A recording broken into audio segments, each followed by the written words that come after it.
That's what it is. Well, I Actually, try it again. Okay. Rob, can you hear us still? Yep, we can hear you guys fine. Okay, so we'll try this again. No looping.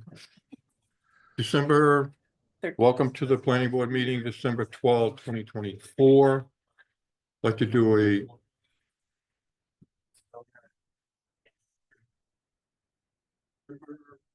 welcome to the planning board meeting, December 12, 2024. It shows the power of your voice. Oh, yeah, yeah. You can either just work through it or, I don't know, They gotta work. Here, yeah. they could write in questions or comments. I think that's what you do, just cut off this. Or if they put their hand up or something, then we could click in the audio or something. I don't know. Probably still do that. But just for that tiny bit, maybe, I don't know, and then this is turn it back off.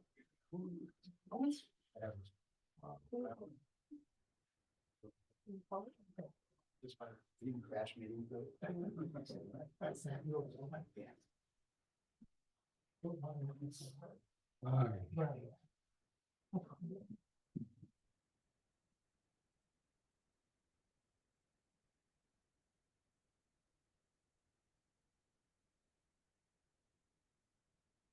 Testing for feedback.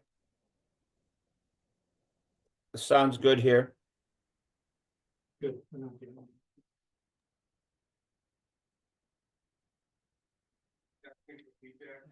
Oh, it's looping. Can you just lose the audio? Sounds good here. Type in those new questions.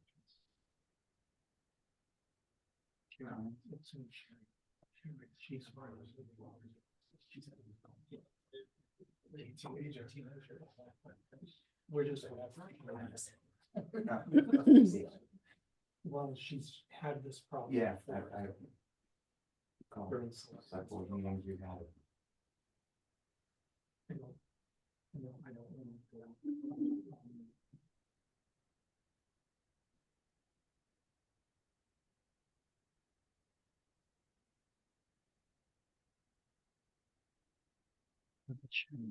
So it's okay. Okay.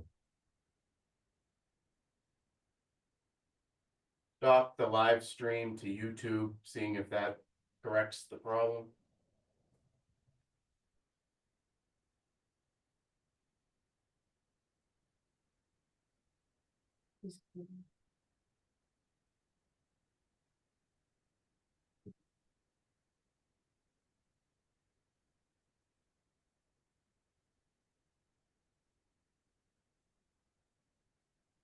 Mr. Chair, we can post this recording to YouTube after the meeting.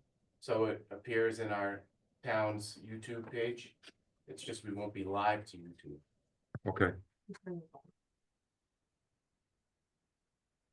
Okay. You okay with that? Yeah, the people on screen can hear us. We're all good on there. Recording in progress. Uh-oh. Did I just hear myself looping?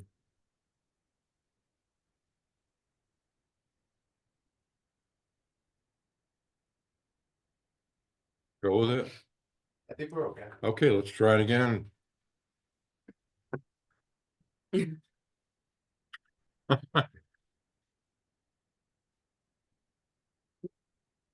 Awesome.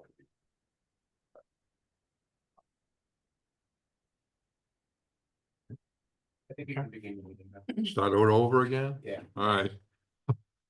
Welcome to the planning board meeting, December 12, 2024. I'd like to do a quick roll call. Rich, I'd like to start with you today. Sure, excuse me, Rich Rita, select board ex officio. Catherine Brennan, member? Morgan Dean member. John Racine, member. Turner, alternate? Mike Capel, member. Rich Smith, alternate. Nancy Nancy Knight, alternate.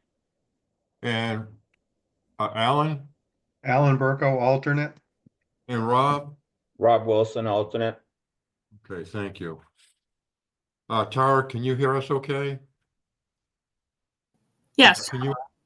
Okay. And anybody else we can who wants to jump in, you can. So I'm very serious about this. I see a lot of people here. I want to keep a nice orderly meeting today. And I'm very serious. All right?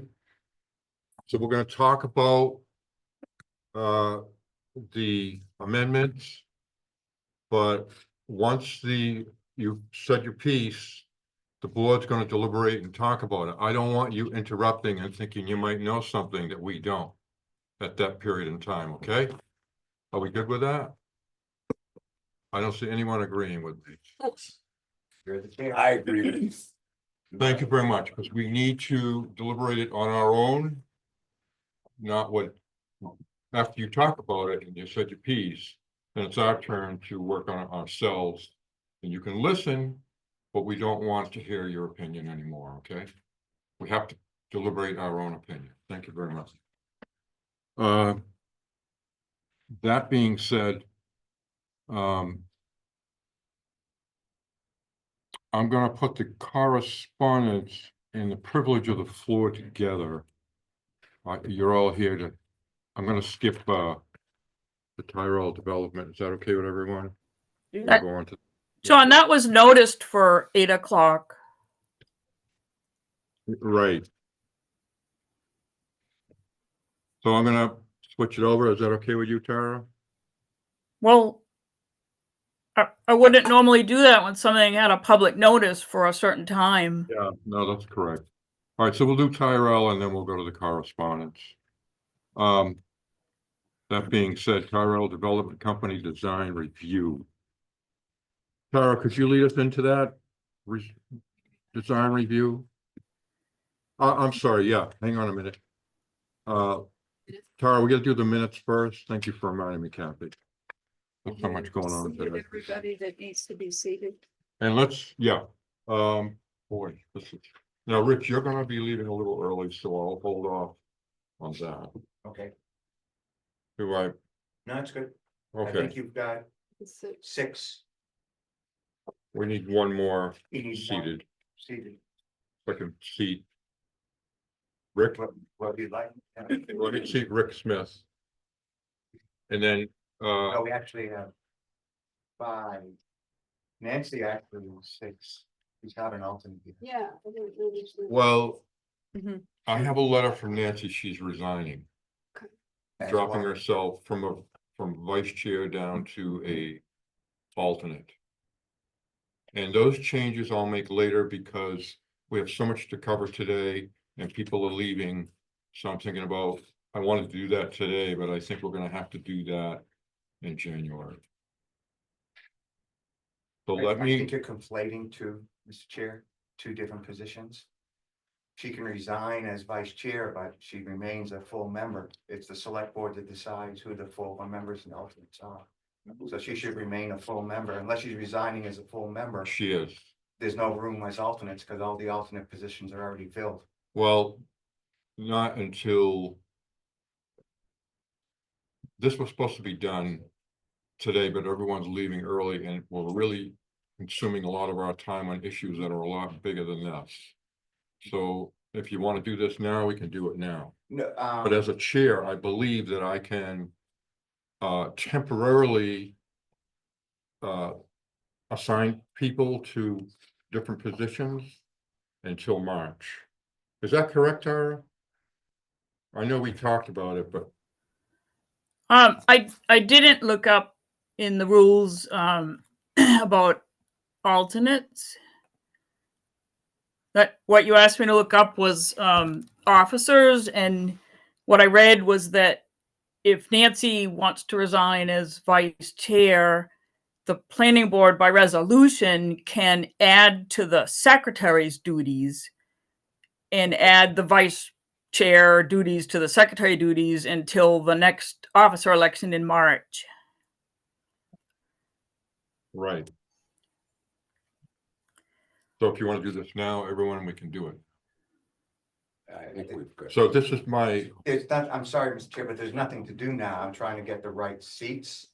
Yeah. You only need to seat one person, unless Nancy has resigned, She has, I have her letter right here. but she resigned as vice chair. She cannot become an alternate Okay, hang on a minute. unless she, She's right here and could clear that up. yeah, I mean, I Wait, think she should just stay. I a want full Morgan member. Oh, you to want me read to her read it? letter. Oh, sorry, I thought you were Hang on passing a it minute. down.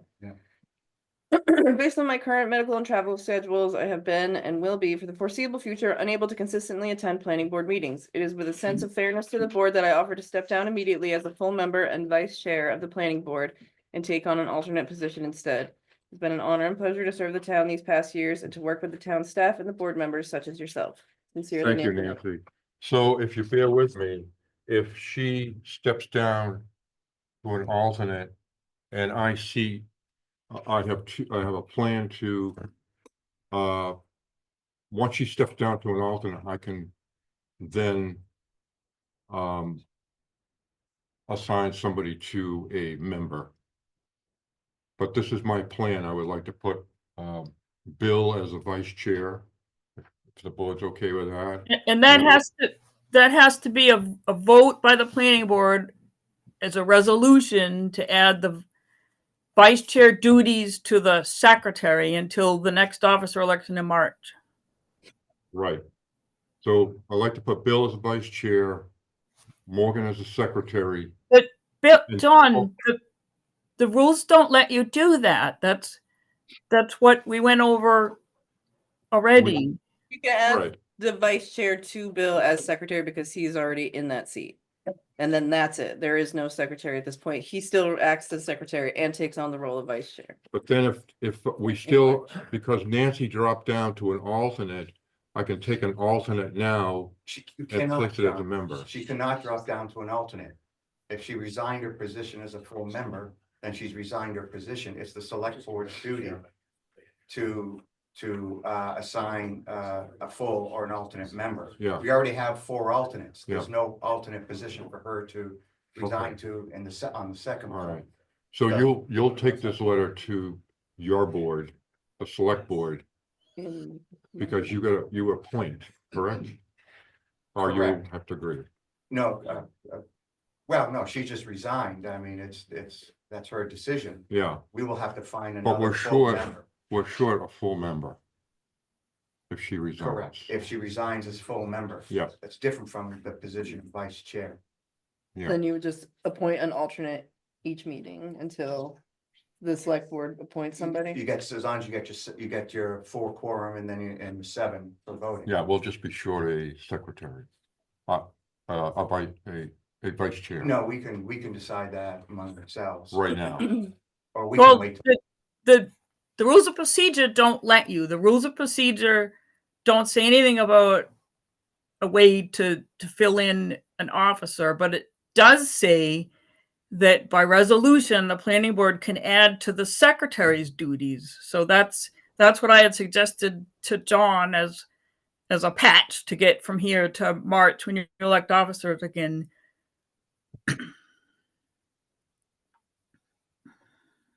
I wouldn't get hung up on this now, John. I'm I trying to don't make wanna, sure- I didn't wanna bring it up. No, what I'm trying to is you have Really? to You gotta avoid seat somebody. complications in the future from people who would challenge any decision we make. I think you have to seek the people properly. Right now, you have, since Nancy has resigned unless she pulls the letter, you have, I have 5 members. right, and, well, you have 5. So Rob could seat Rob and you can seat Alan as well. Right, but we Or- have, Right, well, you can seat Rick. I yeah, have 2 I'm people counting here that I could Right, see. you have 5 of the 7, now 6 full members. Yeah. Here, so you can fill it with 2 alternates. I'm gonna do 2 alternates right here in this And that room. just seats. And then when that's you better. leave and someone else leaves, I'll You can have to assign- see people up. You have to assign someone else, but Yeah. if Nancy has resigned as a full member, Yeah, she cannot be assigned a seat. Nancy has something to say. it. Am I muted? No, you're good. go You ahead, can hear- Nan. Rich, in the next select board meeting, can you guys just raise from an alternate to a full member? Whoever is going to become a full member, and then you can drop down? Is that how it works? We'd have to, well, an alternate would have to come to the board and say they would like to be a full member. All right, These so are- John, why don't we do that? And so we'll just do this all in the next meeting rather than make things super complicated right now. No, I agree with you. Yeah. That's why I didn't want to bring it up at all Right. because of people Then leaving. but you did bring it up. So why Well, don't we just do this for next time? yeah, So you're Pull the mem, just pull a letter. Pull the letter to the next, since you're here. we're gonna hold the letter till the next one, Pull the letter. okay? Or date it to after this Fine. meeting, Yeah, and right now I only need to seat one person, yes, because you have. and I want to seat Margaret today, for the record, okay? Steve, you got that? Got it, John. Wow. Oy, oy, oy. Then for the roll call, Nancy is a member, not an alternate. Yeah, right. For the- Yeah. She's a full member. Should be the number. All right, Nancy, we got that, okay? That's fine. Okay. So moving forward, Tara, could you lead us into the Tyrell Development Design Review?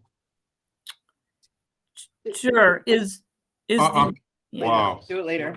Just, we're just gonna do the minutes later.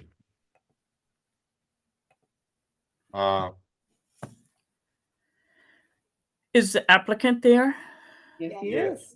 Yep, so the board has my comments and I just focused on kind of the bigger picture right now because it's design review.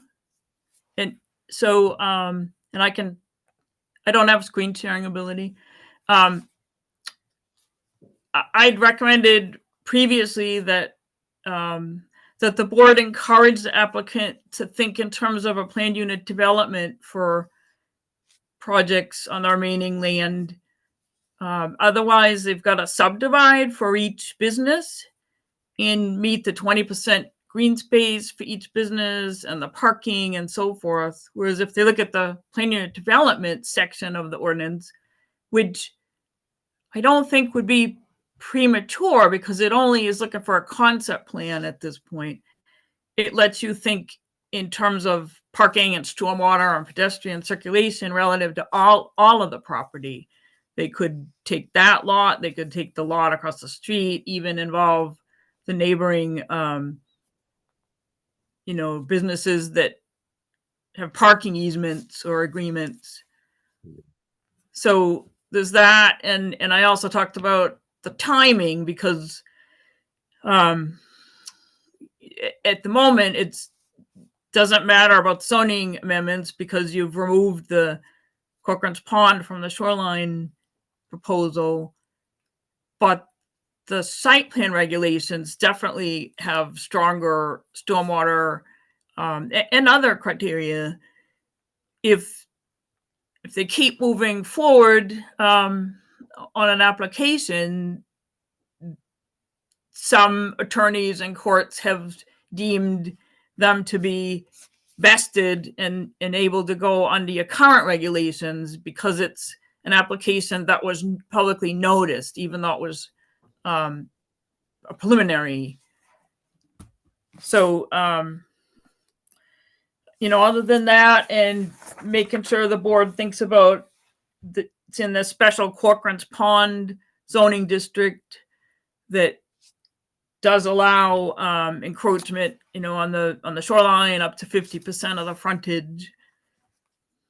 I didn't have any other thoughts at this point.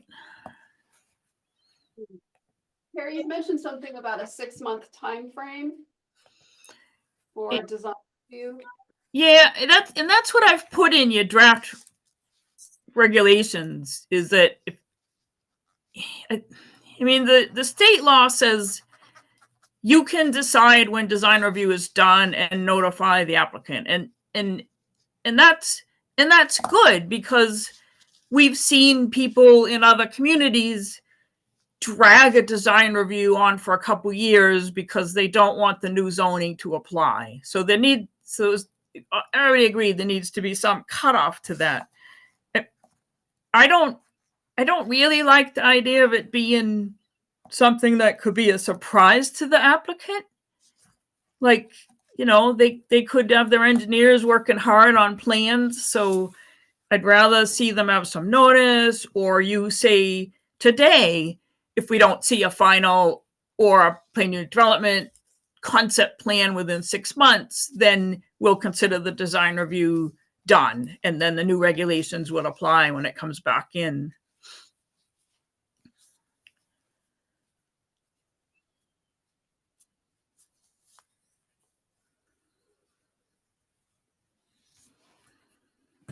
James, let me let you speak a little bit. You look like you're ready to go. I'm happy to. Just some highlights about this and then to touch on a couple of the points Tara made. So yeah, this is a design review. I think, its design review is defined in statute. It's sort of a very early step. It's non-binding. It's to gather feedback from both the applicant and the board. I'd say it's a step further on a specific part of the plan from what we've done before, which is, we've shown you our whole concept plan, and there's obviously a lot in that. This is one particular aspect of it that is in that plan. And there has been a lot of discussion about the pond. This is an element here that is a little bit more standalone than potentially some other parts of that master plan. We've talked before about how the gondola permitting is in process. We're several years into that, but we're still at a minimum several years from getting a permit from the Forest Service. And so some of these projects are very contingent upon the outcome of that permitting. Some of them are not. This is one that would not necessarily be.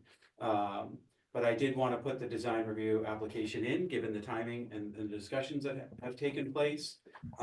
Certainly, happy to get feedback. I certainly understand Tara's, and we've talked before with Tara about the idea of a PUD.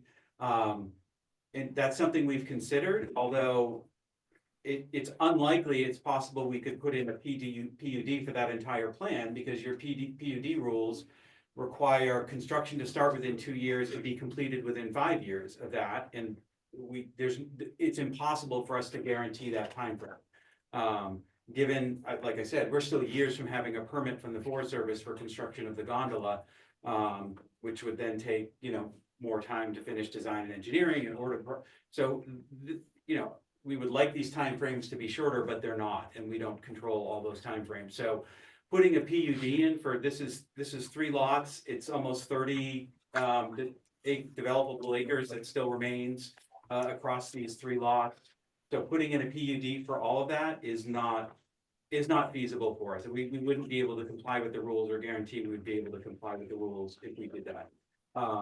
That being said, we could look at PUD for individual lots, or look at the possibility of subdividing a lot where we think we could put in a PUD where there may be multiple things happening. This area is one of those things.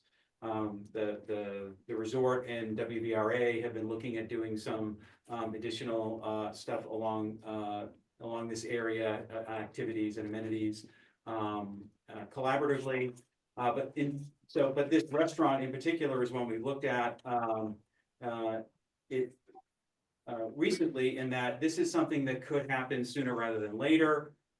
It dovetails with the potential gondola project, and that if you see it, as I have noted on the conceptual master plan, that gondola terminal, when that comes in, we envision removing building R, the building with the restaurants, for a couple of reasons. It would make life easier in terms of construction. It would open up that gondola plaza to flow into town square more readily. That building is notoriously difficult to service and maintain in its current location. I mean, nobody's a fan of the dumpsters in that back portion around town square. So that's something that we built into that master plan. And so if we move forward sooner rather than later with this particular project, in conjunction with that, it dovetails with the potential of getting that permit for the gondola, doing that gondola construction. And if this building were up and ready, that facilitates then relocating restaurants and removing that building as part of that project, and do it at the same time, rather than do the gondola terminal, then have to come back in and do a lot of construction in that area again. So those two things would dovetail well. So starting the thought process on this restaurant is kind of what brought us here. And so we do have in the conceptual, there's a footprint for a restaurant that's been in there. This is the image you have that I provided is from the 3D renderings that were done. I would say that there wasn't a lot of, you know, specific thought into that in terms of the location. It's not quite located where I've indicated on the site plan it would be located. You know, the artist who was doing these, you know, restaurant, this area, put it in. So that, because that really wasn't the major part of that, obviously, that plan. The hotels and mixed use is obviously a much bigger part of that plan. So I've indicated on the site plan where we've always intended that, that restaurant to go. It does incorporate the deck that is allowed under the agreement between the town and the Waterville Company, which we inherited when we purchased these properties out over the water. So what you see there is a you know, an approximate footprint of the restaurant. You see an approximate footprint of the deck that has about the portion of the deck that extends over the water is approximately 1,000 feet, which is allowed under that agreement. And so we've incorporated that in there. And so, you know, as part of this process, when it's obviously telegraphing to the board that we're thinking about this and may move to a more formal plan at some point in the future, but also, you know, feedback about, I mean, I know there's probably plenty of opinions about the location. I know there's probably plenty of opinions about whether it should happen or not. I know there's probably plenty of opinions about how it should look and what size it should be. And so part of this process is getting feedback from the board about those things. I have a quick question on the deck. With the comment you made of 1,000 feet, is Yeah. that over the water? 1,000 That's the feet? portion that's over the water. So if you look at the agreement that have been in place since 2007. John, you wanna look at this? Sure. So you can see the green piece, it kind of, oh, it's up on the screen. Oh, yeah, just so I can see that. So I pointed this out over, you know, a couple of meetings. This agreement was put in place between the town and the Waterville Company back in 2007. It covers a lot of things, including the resort right to the raw water, providing access for dredging, something we've also talked about. There's the view easement along the south side of the pond. There's the marsh area on the south side of the pond. And I'm looking for the right paragraph here.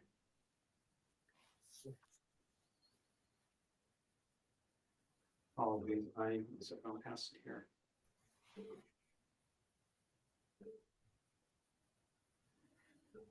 The number 5, the easement for encroachment. They're specifically accepted and reserved to WCI, the Waterville Company, the right easement to construct, maintain, and repair, and utilize one supported structure into the pond extending no more than 30 feet from the existing shoreline and will cover no more than 1,000 square feet in area. Such area may include the implementation of deck or roof structure, and it goes on from there with some more specifics. So that deck is intended to comply with those parameters that are defined in that agreement. Sure. Anybody else? Rich? Thank you, John. I think town staff is here. I think they've reviewed it and they've made some comments that would be useful to hear from town staff. Okay, that sounds great. I didn't realize that. We have reviewed this plan and another email from David Dean regarding potential other issues. He asked about fire lane access, location of hydrants. I have Dylan from the Water and Sewer Department has some thoughts and design considerations. As far as maintenance of the fire lane, Megan is here she can talk about those. I'll start with Dylan. Okay, And the chief is also supposed to be here regarding the hydrant. We'll see if he gets here. okay. Dylan, you got the mic. So the primary concern of my end, sorry, I have a cold, so bear with me. Sure. Yeah, is it's not as simple as just moving a hydrant.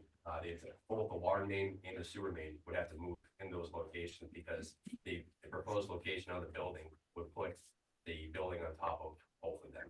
So obviously we can't have a building be built on top of water main and sewer main. I don't think this building is proposed. I mean, you see the sewer line right there. It's not on top of What I'm the getting, sewer line. I think the potential of moving the sewer, the fire lane and paving it was something that would impact. That's one thing, but the water, hydrant sewer, was part of okay. it. this is the first time I see that. What was given to us, the way it was illustrated. You know, it looked like there was probably, what was there was a right way that was included in the, schematic. And if the way that appeared, that it had to be building up the water main is. So this, again, this is the first time that I saw this drawing, but that being said, there's another consideration that needs to be taken into account. With the future development of Tyrell, which I know is not a discussion point necessarily, but the entire Village Road, I have to get off topic, but if Village Road development does occur, but that water main and sewer main are gonna cease to exist and everything's gonna have to be changed in design. Because Yep. that is a whole other issue that we could have foresight.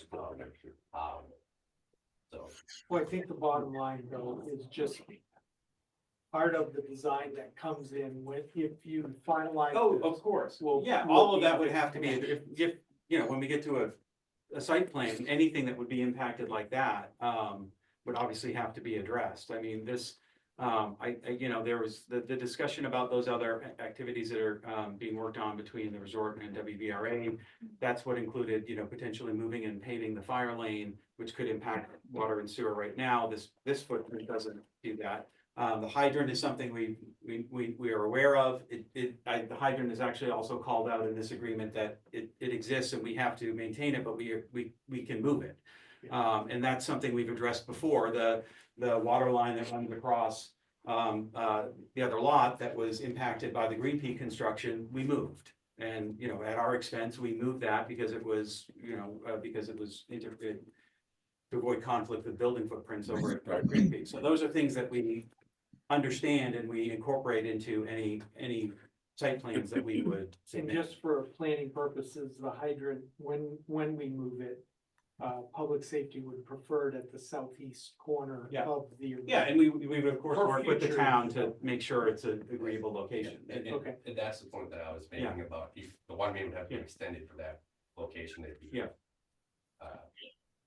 Available. Yeah, and we are perfectly aware of if we do things that impact those services, it's at our expense to relocate them and make sure they're and work with the town and make sure we have an agreeable location to relocate things to. I just had a couple quick questions. Sure. So the landscaping is not indicative of what your final. No, this like, this was a high just- level 3D just- rendering. okay, This is so- not a landscaping plan Right, or even and- a site plan or anything like that. So with that in mind, can you talk a little bit, just, did you have a vision more of it at all as far as being more natural, or because I could see a lawn, is it because of, then people could sit, like, what was your kind of vision for the banks In being that, more in that natural or rendering, more- the lawn is there because though that is a zoomed in portion of a very large, I think I showed those, the very large renderings of the entire development. And so getting to the level of detail of landscaping, it's on the screen here. That's just, okay, there's, Right. we're gonna put some green in here because there's grass there now. And so we would expect, you know, I mean, there's a few trees located in that location now. I would expect they would come out, but they would be replaced by other foliage, you know, trees, appropriate landscaping, Versus- which would be part of the review by the planning board. Okay, so it wasn't Yeah. intentional as far No. as to And as have I- a place for people to sit or that kind of. No, thing, because you know what I'm actually, saying? because as I said, there, you know, this was sort of, you know, dropped into the 3D rendering and it was the best thing I had to show scale. What I wanted most out of this was to get a sense of scale. If there were a restaurant there, if it were 2 stories, if it doesn't necessarily have to be or anything like that. But with the artist who was doing the 3D renderings, we were focused on more the big picture of the overall development. So this year, you know, if you look at that picture, imagine that coming forward to the shoreline as opposed on that green area, as opposed to where it happens to be located in his rendering here. And then another comment question is, Well, the one comment is I would be in support of, just so the board knows, of putting a time frame of like 6 months to 9 months to then go to the next Sure, step so that we're that moving is- forward. But also, as far as the coordination, with this kind of a deck and going out with the dredging of the pond.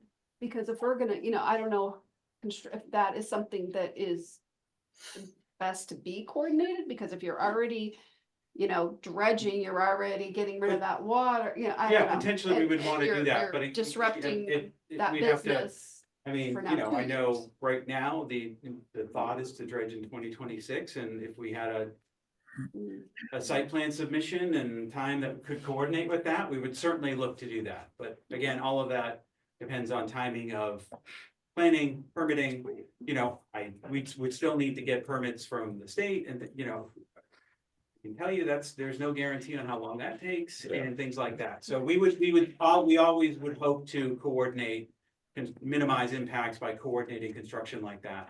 But it's not always in our control. The timing is not always in our Yeah, so control. now you'd be 2 years of impact on the business of when we have to dredge and then we have to, Any questions? Rick?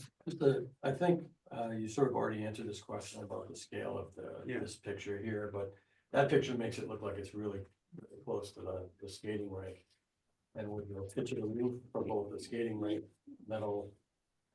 You think about if that's both metal roofs dumping snow load into that Yeah. walkway, I think it looks a lot further away. Yeah, it wouldn't necessarily have to be that type of roof. Again, this is more for scale. We haven't engaged an architect to do design. Obviously, the final design, we'd want to integrate well into everything else that's over there. And be, what people expect to see in Waterville.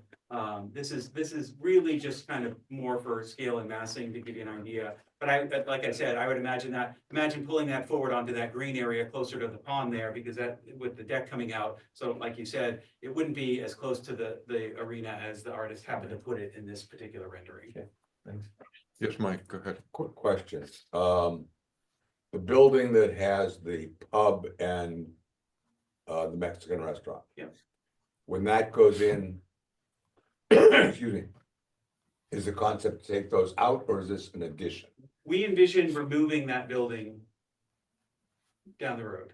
And you can actually see it here, if I can go over here and point, you can see, what you see here, this is the back of the future gondola terminal, which is an elevated level.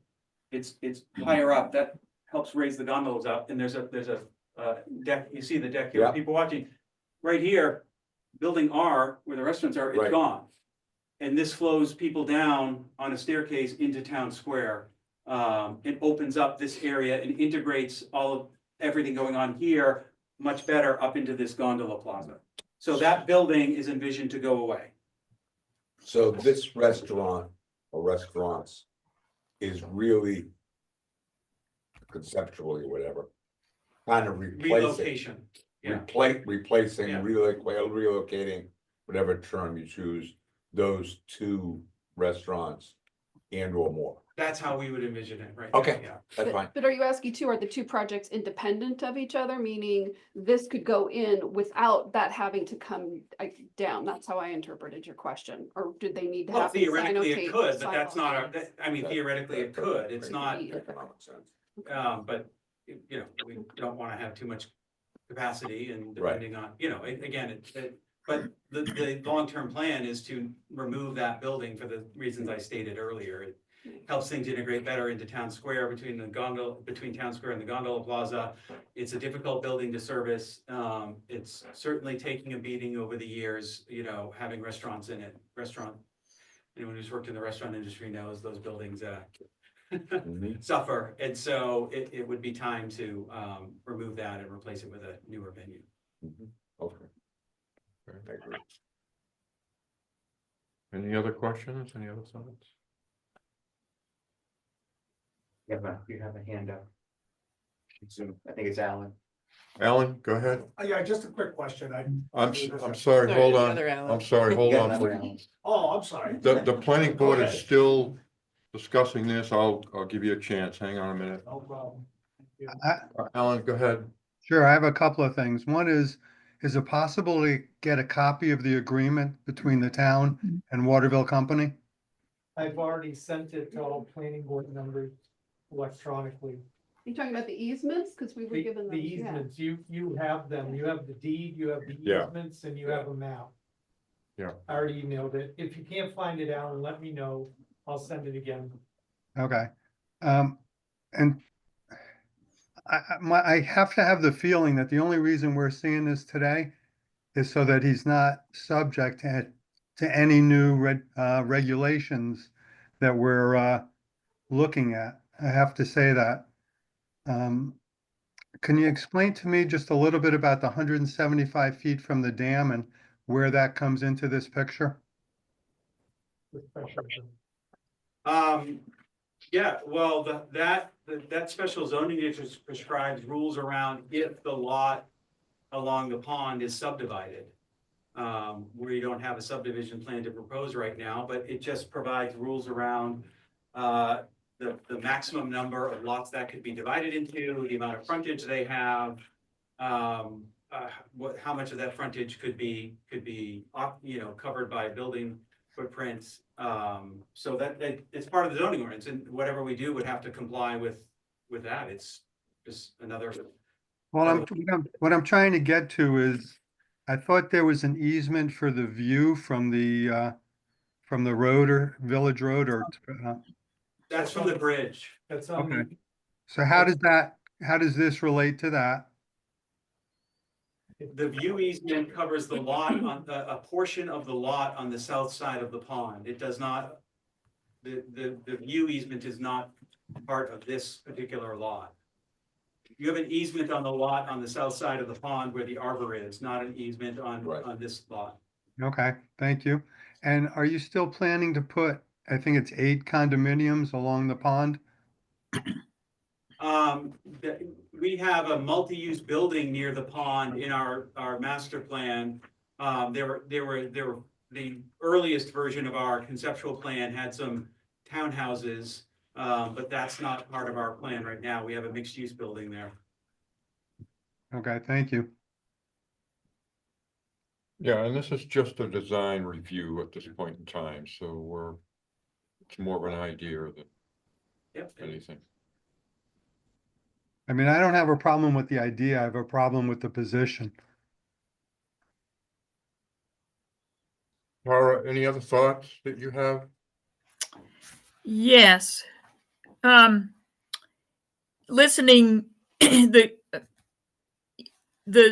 zoning ordinance does, just a reminder, the zoning ordinance lets the planning board extend the time frame for a PUD. It's the time frame in the zoning ordinance is pretty short, to be realistic, in any PUD I've been involved in. And when I hear talks about, well, does the sewer line have to be moved and a hydrant and this and that, that's really, a part of the role of the PUD is to look at that in a coordinated way so that you're not moving it to somewhere the next building's going to be, and that the town staff can look at it in a coordinated way too. Just a reminder that a second business cannot be put on this lot without a PUD, because the zoning ordinance doesn't allow 2 primary uses or 2 primary buildings on a lot. So only one can go on there, the restaurant or something else, unless there's a PUD approved.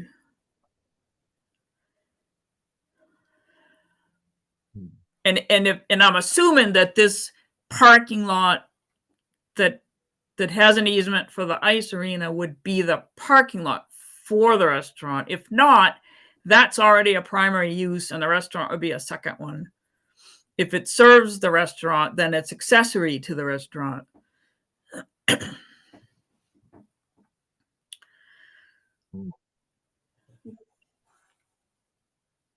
Mike, go I ahead. don't understand, Carl. I use that parking lot, as we all do, all the time. Not only to go into the ice arena, which I don't do often, but also to go into Jugtown, also to go into the pizza parlor, also to go to the Post office. Where? Post office. Post, oh, yeah, we all go to the post office, et cetera, et cetera, et cetera. You're saying can only have one use? I don't understand. No, not saying the parking lot can only have one use, but a lot. Oh, every lot in town can only have one primary use on it unless it's a PUD. So what, in my mind, if this parking lot was, even if it's expanded to also serve the restaurant, then I could buy it be an accessory to the restaurant. Isn't it, but isn't it already serving 2 restaurants? If Or I more. can, the parking lots, that parking lot, all the other parking lots around Town Square are all part of a multiple shared parking Right, agreements master parking between lot. Town Square, the town with the ice arena, the Snowy Owl, the Black Bear. There are shared parking, those are all shared parking Yeah, resources multi-use defined parking. in those that in some cases define a minimum number of spaces Sure. that we have to provide to, for example, the Black Bear, the number 100 and something, it's Yeah. very specifically defined. The Snowy Owl, I believe it's 82 spaces. And so, you know, you look at the parking inventory, we have excess of what is required under those agreements right now. And so if we were to do this project, we would look at the parking utilization, which I believe, in my opinion, has enough capacity to also serve this restaurant, especially because it would be replacing 2 existing Yeah. restaurants, not additional. Right. And therefore look at it as those shared parking resources would be sufficient. And that part of our submission would be providing that parking plan and analysis that would be, you know, explain how we think the parking would begin. And I wasn't addressing the required amount of parking. I was just pointing out that a parking lot is already a principal use. There's already a principal use on that lot. As long as it serves the next business, then you could call it accessory to that business. So, Non-issue. The non-issue. The building What's is the issue. That's a non-issue. but Tara, wasn't I hearing that you'll have a number of principal uses, and I'll put that in air quotes, I'm not entirely sure what that means, that will exist on this lot when that entire plan gets built out? A gondola, that restaurant, multi-use building along by the pond. And that it's within our ability to work with the applicant on a PUD and give them the time frame appropriate to work through that design for as long as probably we want. Maybe not, maybe there's statute there that says we can't, but the point is, in order to help these guys and help us figure out how this whole thing works together, we could do it as a PUD and extend the amount of time available, because we know they got a permit issue with the National Forest. There's funding, whatever, you know, there's a myriad of different things, the infrastructure and the water and sewer that need to be figured out from a design perspective. So it might behoove us all to work together on this as a PUD. And as I said, we're not opposed to a PUD. A PUD covering all 28 acres, as I read the rules, was not practical. And so we would have to look at it either as this lot separately, or then the other alternative is to subdivide for either each location or subdivide a portion and do a PUD on that portion. And so that's something we would try to figure out what the best path forward to do to make sure that all that's being covered. But putting forward a PUD for all 25 plus acres that's still to be developed is, I mean, I must have missed the part where the planning board could extend that deadline, but also we'd have to count on actually getting an extension to that deadline before we invest the time and resources in doing a PUD for 25 acres. That's not a trivial, I know it's not a site plan, but it's still not a trivial exercise. And so, you know, the way we were reading it under the existing rules was, it's not feasible for us to do a PUD for all 25 acres. Not that we can't come up with the concept, but that we wouldn't be able to satisfy the requirements. So if we can come up with a way to satisfy requirements, we can certainly, you know, take that approach. And so we have no issue with doing PUD to kind of address some of these issues, but it might not be a PUD that covers the whole thing.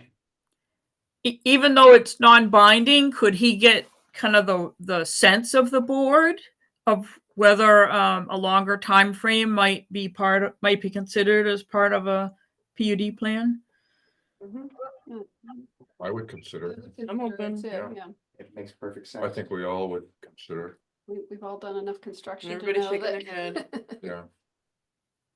I've Right. honestly, I've in my many decade now career, I've never seen a board deny an extension, even, when it was longer and you thought it was long enough and still more was needed. It's just not in anybody's interest.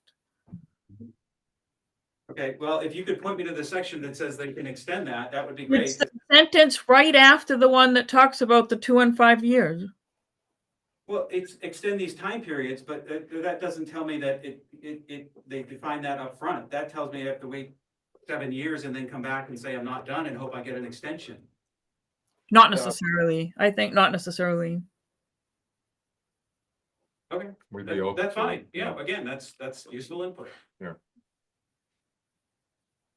Yeah, like Kathy was saying, just to remodel a bathroom is, you need the time frame is always different. So, Believe me, I wish these things could be done a lot faster than they are. Yeah, I- yeah.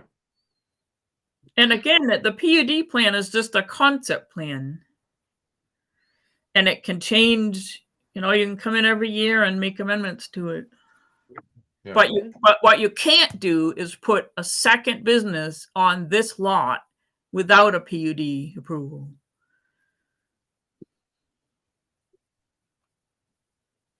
John? Yeah. Just to move things along, could I ask the applicant if there's anything else you'd like from the board at this time? You get the sense, obviously, that we think a PUD may be something worth exploring. Sure. And I think Mhm. our town planner is recommending that we give the applicant, some time frame for the design review. For us to consider the design for review so that it's not left hanging and we leave the applicant hanging.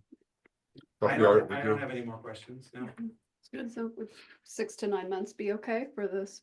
I This think that's what the particular- planner, yeah. I think our planner, looked at 6 months. You good with that, Fine with James? me, yeah. Yeah, Okay. let's do that. Any other questions that come up? You know where to find me. Thank you. Thank you very much.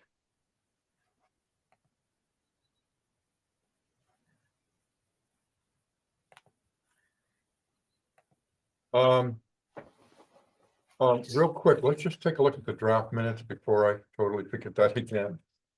Anything, that we would like to change or make a, Just really quickly, online this is for November 14th.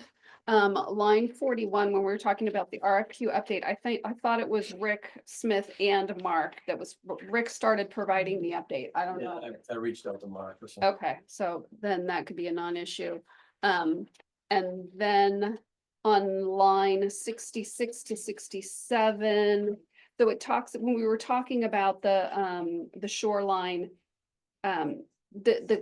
in all the different ordinances, it mentions that the Conservation Commission was in support of it, except for the shoreline overlay, which they were in support of it. So can that be included in, in a line in there? You know what I'm I saying? think Am I that was making- raised at the meeting. So that- the 'cause they- Conservation Commission was support. They were, yeah, in think that support of was all checked these out. amendments, but it's just not mentioned in this particular one. So can we add that? And that's all I have for the 14th. okay? Anybody else on the minutes? On the 21st. Do we have to motion really quick? We can Well- do both of them. Okay. Margaret, Line 54 on the 21st, the amendment is spelled wrong.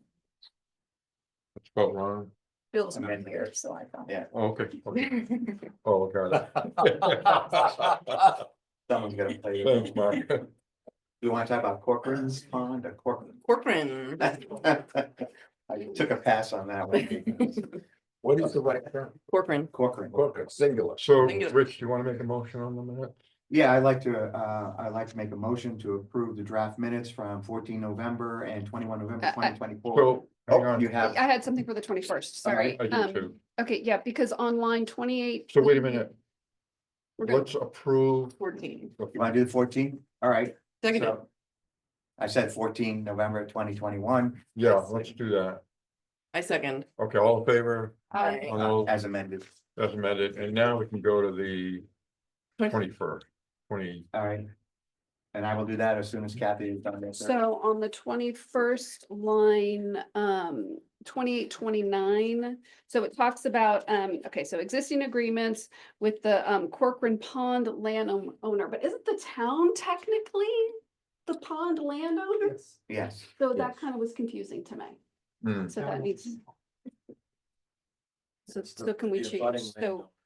so the, Private. land. yeah, or the Abutting- abutting, The yeah, abutting private or land. something like that. There's only one, right? There's only one. Yeah, okay. But yeah, that's good. Waterville Valley Ski Resort and Tyrell Corporation. So there are two. The landowners, abutting So- landowners, Yeah. private landowners. Yeah. Okay, that was it. That's all I had. If nobody else has anything, I will try to I fulfill the charge of the chair here. want to make a quick comment. Mark, is this your writing on the minutes for the 21st of November? On line 46, special event was highlighted. Okay, maybe that was, I think on. Is it line 46, Jim? 45 and 46. Mark 46 is further mostly requested highlighted with, language.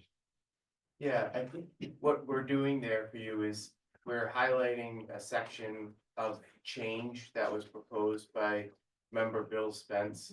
Oh, over email. However, in review of the recording, we did not see where that was stated. So what we highlighted in there for you did not make the change in the draft minutes. okay, And are recommending that we don't make that change that he has suggested. Okay. We didn't pick it up in the recording. okay. Thank you. Did you want me to make the motion? Please,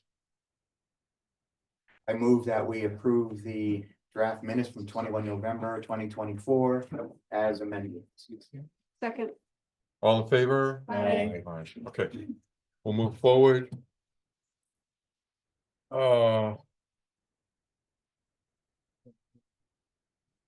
Correspondence. Okay, folks, residents' comment, so. This is where I'm gonna let you guys say your piece. I just would like you to. I'm gonna say this, I'd like you to realize that and understand that. The town has nothing to do with trails, hiking trails, ski trails. On any of this land that's in question. We do not. Have anything to do with that. The planning board doesn't have anything to do with that. There's been a lot of letters. Concerns about losing those trails. Well, that's between the landowners and Forest Service. So if you have something to say about that, that's not gonna help you or us. So. We'll start with some comments, and I believe, I forget your name. Alan, you okay with that? Okay. So anybody? Wanna just start with that? All right, just come up a little bit so we can hear you and just give me your name and, My name is Jules Lubitz. Very nice to see you all, to meet you all now finally. We are residents in Snows Mountain, 76. We are abutting the property in question on two sides. We moved there 3 years ago. Well, no, actually, we moved there 2 years ago. We bought it 3 years ago. We have our kids in the Curious Cottage and the elementary school and in the academy just graduating. Yeah, we've come to you, we're learning, we want to learn. We were very surprised about what's happening. And to be honest, we moved here from the border of Afghanistan.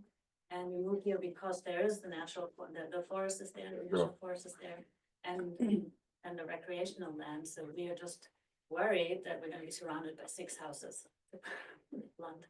And we're not opposed to a house or any sort of development there, but if this gets changed, and we have to understand the rules, we have to kind of Sure. learn. I've tried to read it all, we're new.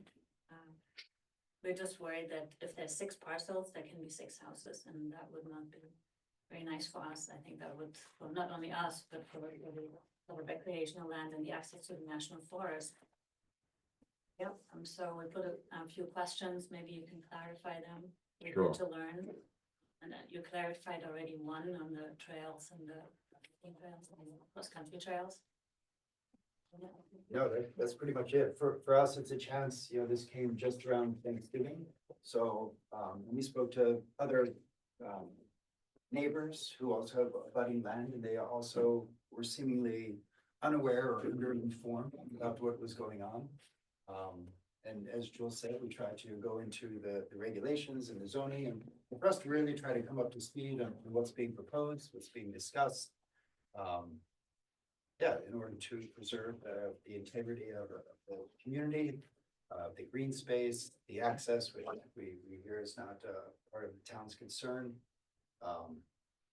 Yeah, as I said to Craig, it sounds like we could probably, hash this out over beers, quite, a little bit more easily. But we didn't really know about it other than the letter that we received. So, again, being newbies, you all have been here a very long time. We have a long-term trajectory here in the town. Actually, our daughter's been here for 6 years. But, yeah, just trying to better understand what is being proposed, why it's being proposed, and if there's a way forward with the current residents with the abutting properties. Yeah, and just to, maybe you can help us understand what we understand from what we read and when we listened to you last week on YouTube, is that once it gets rezoned to low residential or any type of residential, there's no way to forbid subdivision. And that is where, yeah, maybe you can clarify a little bit your thinking on that and what the vision is of the planning board for that area. Sure.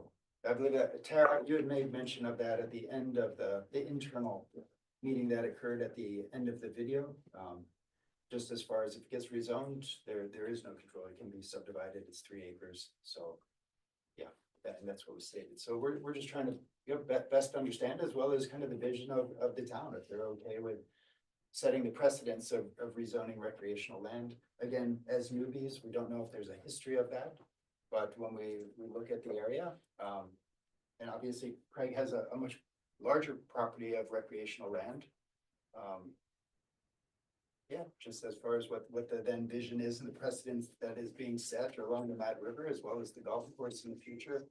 I think we redesignated to residential land from recreational land. Oh, and we get flooded as is from Snows Mountain, so we're just also concerned about the watershed. And the implications that there was more construction mainly above us. It's not so much what is to the side or below us, it's mainly that sliver that goes across. Yeah, we do know that the one neighbor above us, her septic is actually on this land in question. I think it was grandfathered in from the resort historically. So that also is a factor as well that makes things a bit. Okay. Thank you. Thank you for your comments. Thank you for coming. I appreciate that. Jen, do you have anything to say? I see a question in there somewhere. Yeah, you can, yeah. Jen Holloway, I just have a question on zoning. We have a lot of green space. Do we maintain that? Or are we allowed to rezone recreational into residential? Does this open up a bigger issue? That's my only question. We have beautiful space. It could be that any of this gets turned into housing density. Question how we want to continue on in the spirit of farming. Well, this all actually came about and started with Craig and Paul discussing possibly building a house on that one smaller lot that was not quite buildable. So Paul and Craig were talking about expanding that land, which Craig has a piece of land he's been thinking about selling for a while. So maybe Craig, you could help these folks and explain a little bit what you thought. John, could I just answer her question? I think she gave us a question. She did, but I was hoping that Craig could answer. Go ahead. You want to answer? Well, it? let I me mean, just the say official that, person should. yeah, I think, and Morgan really could jump in here, but Jen, the zoning, rezoning something is in the hands of town meeting. So the issue brought up, I think, is probably the main issue, the concern that people have, that we're taking a piece of recreational land, turning it into lower density residential. And is that gonna set a precedent, or do we wanna do it? The abutters have issues with new houses showing up on what have been recreational, so that there are a couple of major issues here, but just to answer your question, it's completely in the hands of the town to decide if it wants to rezone a piece of recreate or any land to another zone. Now, there are obviously a lot of practical considerations with that, but it will be you voting. Whatever the planning board decides today. I believe we have to decide it today on whether to go forward with the amendments. It doesn't end here. It'll go to the town vote in March. And then the town decides on it, whether they turn it down or go forward with it. John, you don't have to decide today on whether to go forward with particular amendments. You need to decide today if you're making changes to any that are going to require a second public hearing so that we can get that scheduled. How many And days? I wanted to, can I throw out one thing on this one? Well, I'll wait till you get to it. Sorry. This is public comment. I was gonna ask you, Tara, we have to have, what's the time frame to make a final decision with the planning board and to the town meeting in March? Don't we have to have a certain amount of days to have these amendments in place? Yeah, it's really when your town, well, it's early February this year, but it may be driven earlier by when your town report needs to go to the printer. Technically, it's February 4th, but Okay. a lot of towns, the town report needs to go to the printer a little bit before that in the end of January. And we will have another public hearing in regards to this. If you decide to, you only need to have a second public hearing on amendments that you've changed, and you've only made so far at the last meeting, you only made a substantive change to one of the amendments, and that was on the steep slopes. Okay.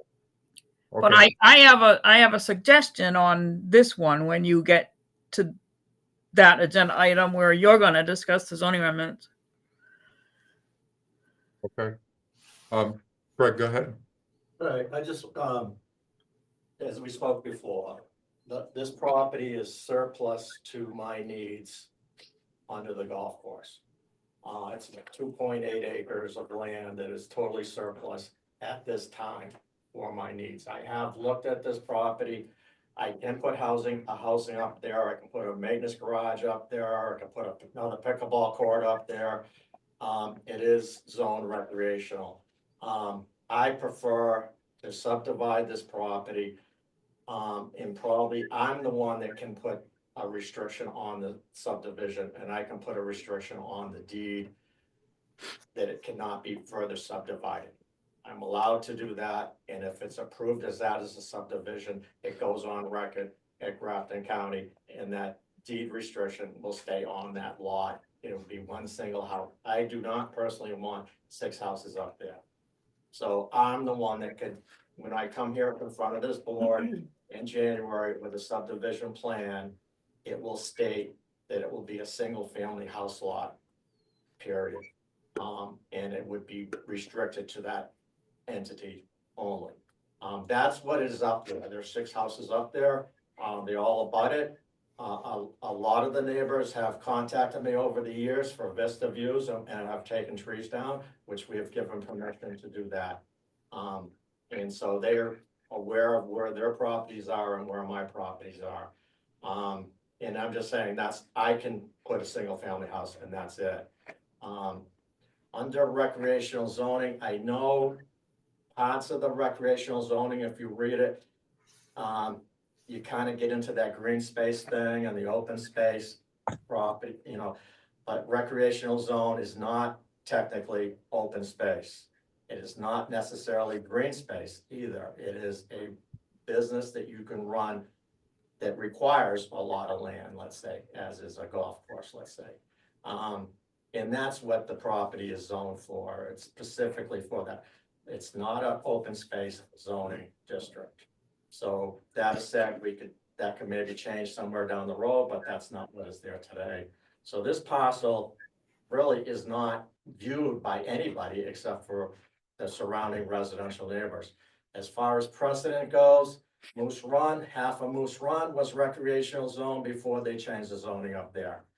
And that was part of the original thing. They were talking about ski lifts going up that hill. They were talking about bigger golf courses, et cetera, et cetera. So there is already a precedent for zoning change, period. And like you say, it has to go to town meeting. As far as the,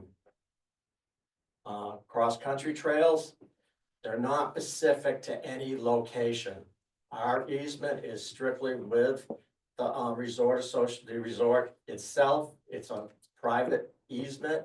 It's an easement from the owner to the only one person, one entity only. The easement was drawn up, was very loose. It gives me the right to not impede the cross-country skiers. It gives me the ability to say where I can put these trails on my property. I cannot impede them, but I can move them 15 feet, 20 feet, 30 feet, whatever. I do that on a regular basis with the cross-country center here. They come to me every October and we set the trails on the golf course. And then they are staked. If you notice, they are staked and they are groomed.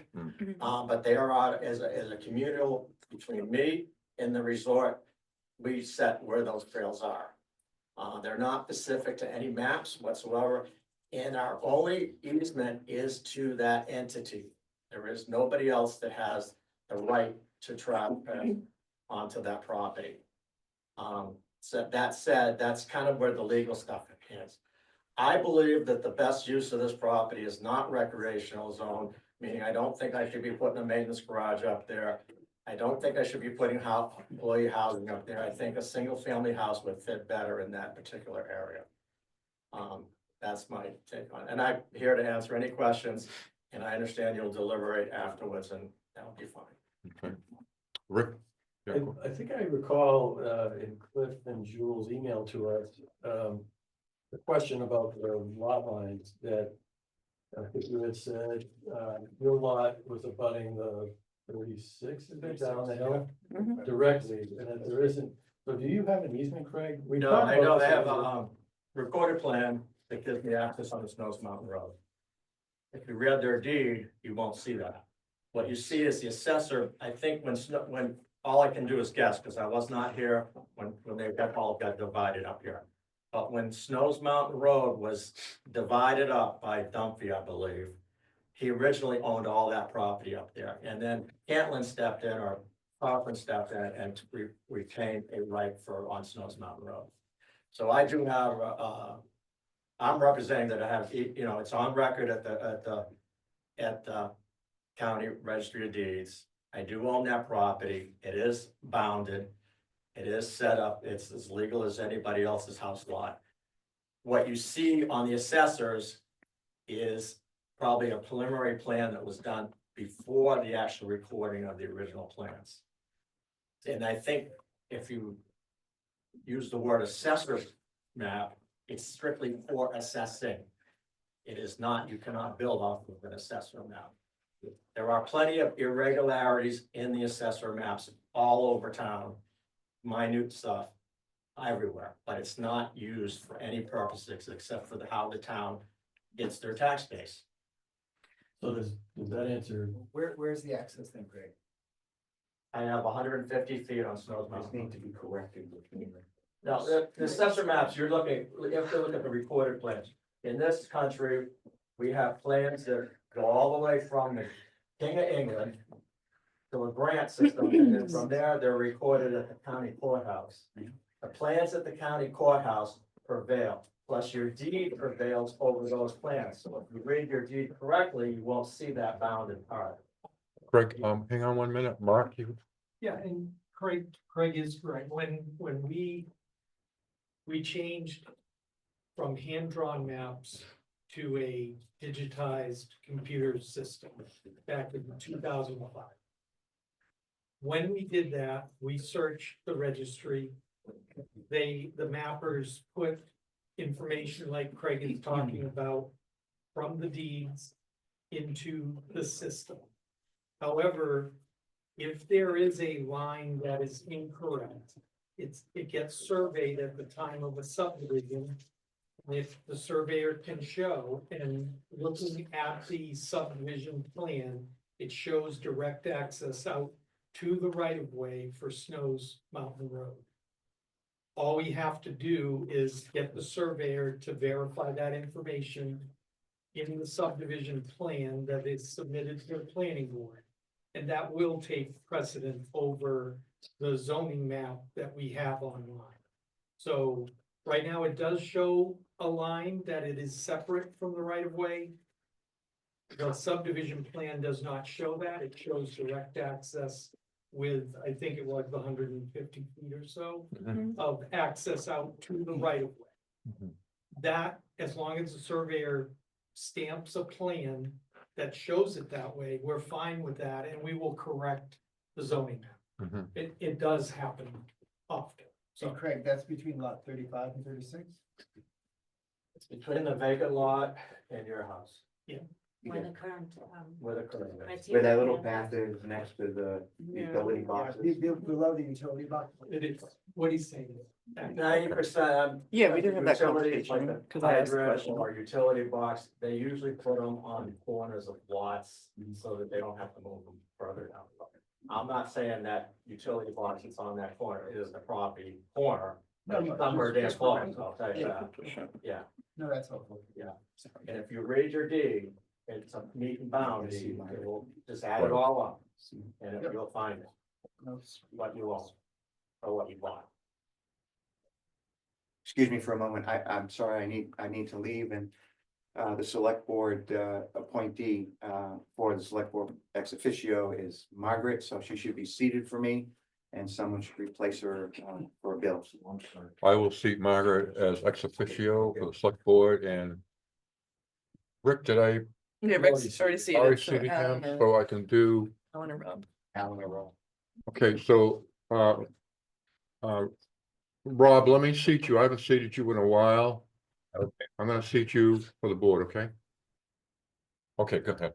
One other thing that, is, it really, I don't think pertains too much, but maybe one question that a couple of people have asked about was, I have offered to put, I have other property that's in the residential zone. I came to this board about 4 years ago to see if I could rezone it to recreational, and you kind of killed it about as fast as anything in the world.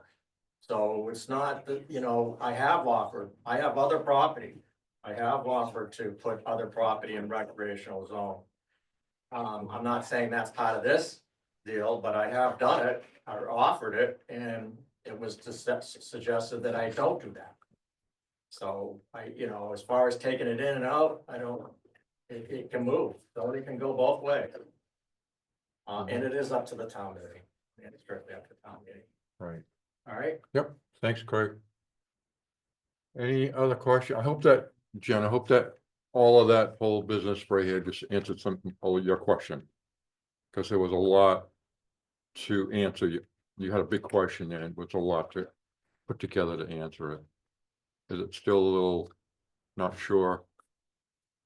I think I don't know enough to. Okay, understood. Yeah. at this point. But Have you read the amendments that we're looking at, and have you seen? Did you come to that public meeting that I we had? wasn't- Okay, that was a pretty good meeting. I have quite a few letters here from people that are not happy with this. So, what's rolling around in my head, though, I have a question, and Tara, I'm gonna need your help on this one as well. If on the amendments, if the steep slope passes, would that affect this whole subdivision in question?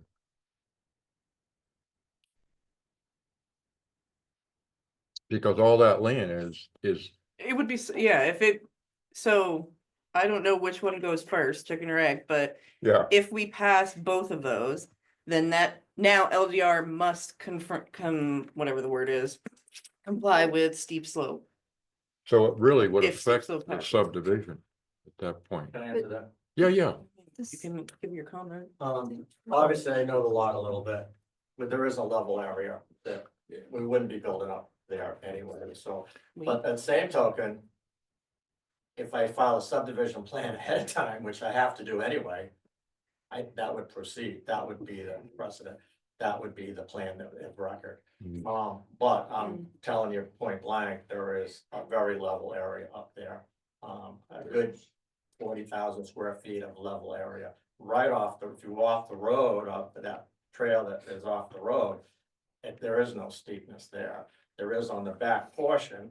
That's my point, is that I think this lot is not as good as, it's not great for recreational zone. mhm, And it should be left, that whole back tail of that lot would be left green, mhm. because you can't get up there. Morgan? So one of the, I think it's the Lupitzes who asked this question, why 3 acres instead of 1 acre? I wanna get, it's all surplus to my needs. Okay. What, so this is, so, I mean, I think it's very clear how I feel about this, but. Yeah. What? This sets a precedent, and what stops you in the future from doing other? Town meeting. But it's not setting a precedent, because it was done earlier, it's been done earlier. By a different board, for sure. Yes, in a different town meeting, and there will be another one someday, and 50 years from now. If you don't wanna have if the golf course, I'm gonna represent the golf course is way more profitable than a condo development. I was a developer. I'd rather run this golf course than put up condos. I can tell you right now, the golf course is more profitable as open space the way, and I've had cooperation from this board to make it profitable, basically. And it is a much better operation than if I developed the property. And that's for me looking at it different ways. And when I bought it, I knew what I was, or thought I knew what I was buying. And I thought that, and I have proved the fact that it is more profitable and a better business than if I developed the property. I'm just gonna represent that. I can actually show that in numbers if anybody wanted to look at them. Being a developer, it's a one-shot deal. Make your money if you can make your money that day, and then you don't, you're gone. Whereas this thing just keeps, if you run it correctly, it will continue to be profitable and a much more valuable asset. The way I've this board has helped me set it up. Right. And But this portion is kind of along that same line, meaning it's surplus to the needs. It's costing me money. I have to insure it. I have to maintain it. I have to pay taxes on it. It is totally surplus to the basic needs of the golf club. As far as where the line is drawn, as far as, you're talking about. yeah, that's really. It's really gonna only encompass, right up above that line is where it turns into a buildable lot. If you go further up in that tail end section, that's where the height gets, and that's where you get into ledge issues up there. So that doesn't make sense, and that makes sense to be somebody's just backyard, and I think the neighbors should just continue to look at their backyard. Okay, thank you. Yeah. And Craig, to be clear, everyone might have missed this, but to be clear. If you do subdivide that land and everything goes through, how many lots did you want to subdivide it into? I'm going back and forth on this a little bit, but I was gonna currently come in with 2 different subdivision plans. One would be a single house lot. I can control that. I'm the grantor, so I'm the one that's gonna grant what it is. I can say exactly what it is. It's whoever accepts my deed has to, under my terms, which are, I'm telling you right now that I'm gonna put on there, single family house lot only. Yeah, yeah. And to not be subdivided any further. I can do that in my deed and on the plan. And when you come in for a subdivision plan, that language will be on that plan that you will have to sign. So I'm representing that today. When we make a formal subdivision plan, you will actually see it in writing at that point. The other route would be to subdivide it into 6 unbuildable lots. And then try to get 6 neighbors to actually acquire that backyard. I don't think I'm gonna be able to get all 6 neighbors, because I've never got 6 people in the same room doing the same thing. So I don't know if that's a good idea. Okay, That's my thought. okay. Paul, Yeah. Come on up. Thanks. I just wanted to jump in because, I've been speaking with Craig about. Paul, could you just, let everybody know who you are and what you're, Paul Lawler. and what you're doing, what you're thinking about doing? Sure, be happy to. I've been a resident of Waterville Valley since 2008 and a ski instructor as well. And my goal was to build a house originally on lot 36, but I spent a lot of time on the lot and it's a tough lot. So I approached Greg about possibly adding some lands to that lot. And Greg said, well, Paul, I'm thinking of selling this land. I, at one point, I thought to build a house here myself, so it's just coincidence. So in terms of the Lubitz's question, it was really just to build one house. It would be at the hairpin. If you walk off that hairpin towards the golf course, is relatively level there.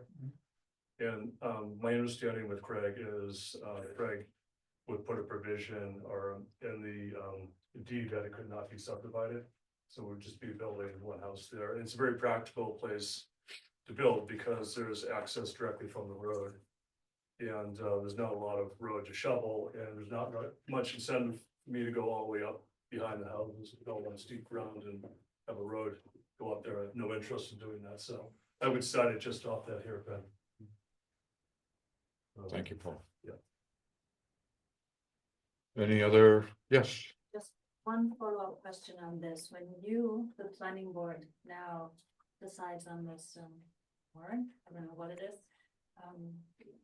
What is the guarantee that then the subdivision request will be exactly as Craig said? Because like you said, you say it's gonna be in the deed, but a lot of things can happen between now and then. And what I understood from Tara was that once the zoning is changed, then subdivision is open, and that's a different board that decides on the subdivision. That's what I understood from the. Can I answer that, John? meeting. yeah, go ahead. It's a time frame thing.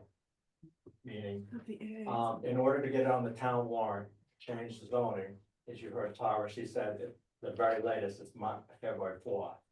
So we have to, all I'm asking for this board right now is to have them endorse the idea of changing the plan. So when you see it at the town meeting as a vote, it will say endorsed. And they've already taken a vote on that. You have taken a vote on the 6-1. So it has gone down as they're endorsing it 6-1 to change the zoning from recreational resident. Prior to that, sometime in January, actually, I do have preliminary subdivision plans on today that I did send to Mark earlier this morning. At which time I have to go to this board that's much different, and it's strictly, then it'll be strictly the board that will subdivide that property and accept any plan that I give them, vote on it, and any language that gets in there. So that has to be on the deed, it has to be on the plan, actually. So prior to the vote in March, we should have a subdivision plan that's approved. So prior to your vote in March, you will have an improved subdivision plan that says what I'm representing verbally in writing. So my next step here is to file a subdivision plan for that property. And that should only take 2 or 3 minutes, meetings at best, to subdivide the property, because it's very technical. And it's only to draw the lines and stuff like that, and to make sure that what Mark was saying, that I do have proof that I have access to the road. So that will all be done I know. prior to town meeting. If they reneged on their vote that they've already made, I can still make a warrant. All I need is 10 signatures and I can get anything on the warrant. And that would happen whether I subdivide or not. I prefer to do the subdivision first and have that in place with what I'm Oh, recommending. Greg, the deadline for that was yesterday. So you can't do a petition amendment this year. You could next year. That's not true, right? I don't have. I think that's true, yeah. December 11th is the deadline this year for petition amendment. At the last meeting, what did they vote on? No, my point of order, Mr. Chairman. Go ahead. My understanding, when I voted at the last meeting, I understand what Craig is saying. But my understanding is that when we voted last time, what we were specifically voting on was to take that zoning amendment and bring it forward to the next public meeting. It did, For it, public it, comment. for public comment. It did not mean, my understanding, it did not mean that we as a board were necessarily going to approve it. That was going to happen, yes or no today. That was my understanding. When's the deadline?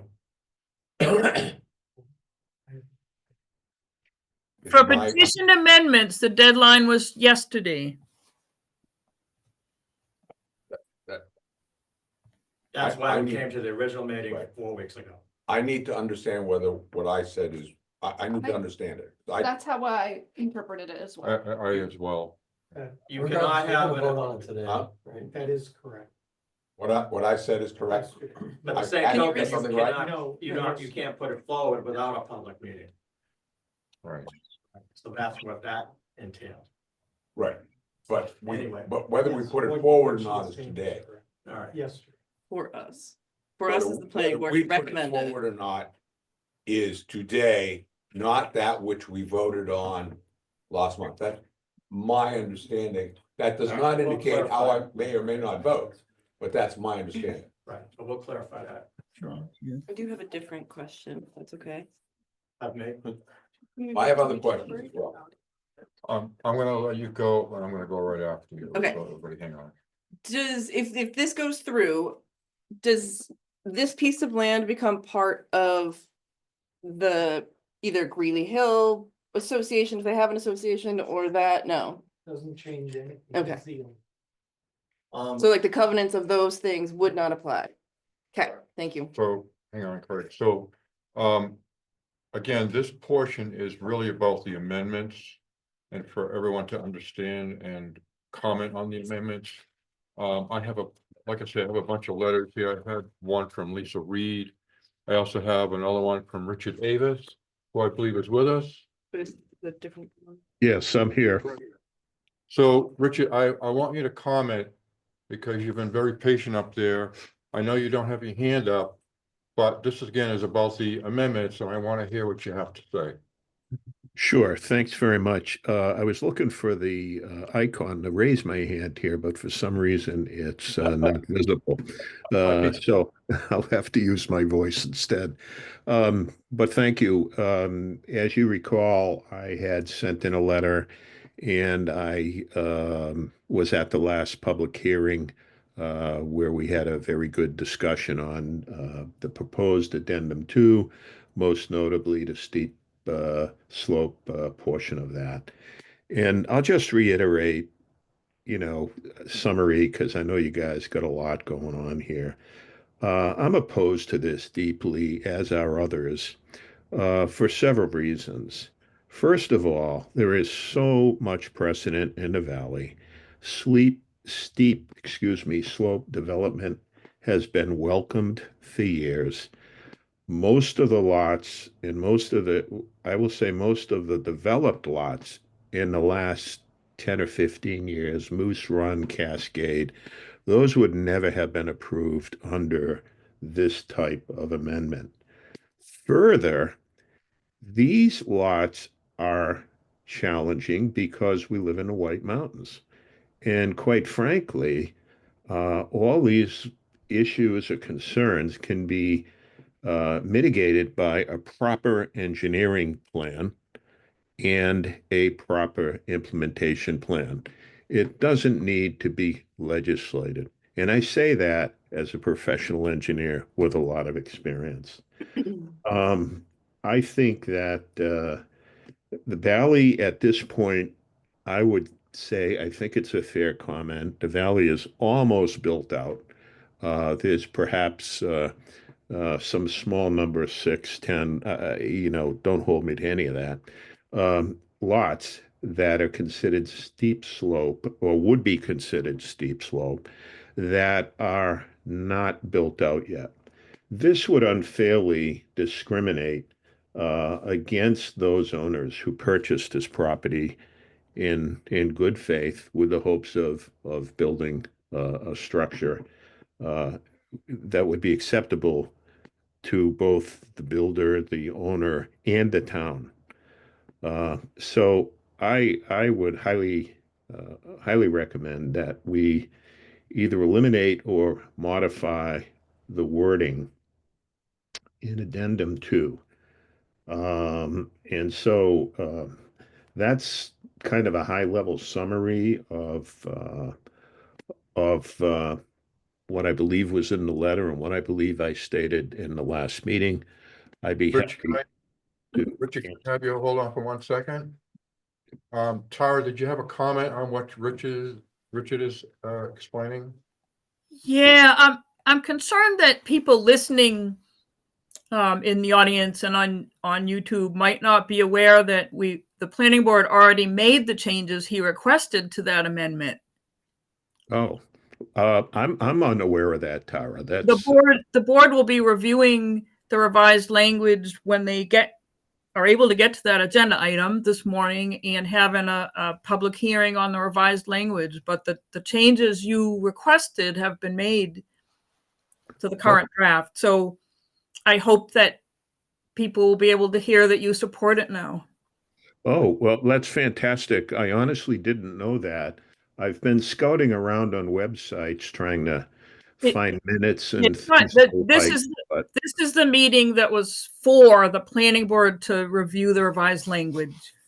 Okay, well, thank you for that. And I was just responding to the chair's request for a summary. So I guess I don't have anything more to say, given this news. I'll sit back and listen carefully. I'd like to thank the planning board for welcoming me to speak so much at the last meeting without calling me out of order.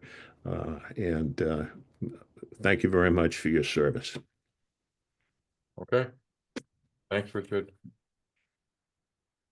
Does anybody else on the board have any other thoughts? I have a couple questions. Mike, go ahead.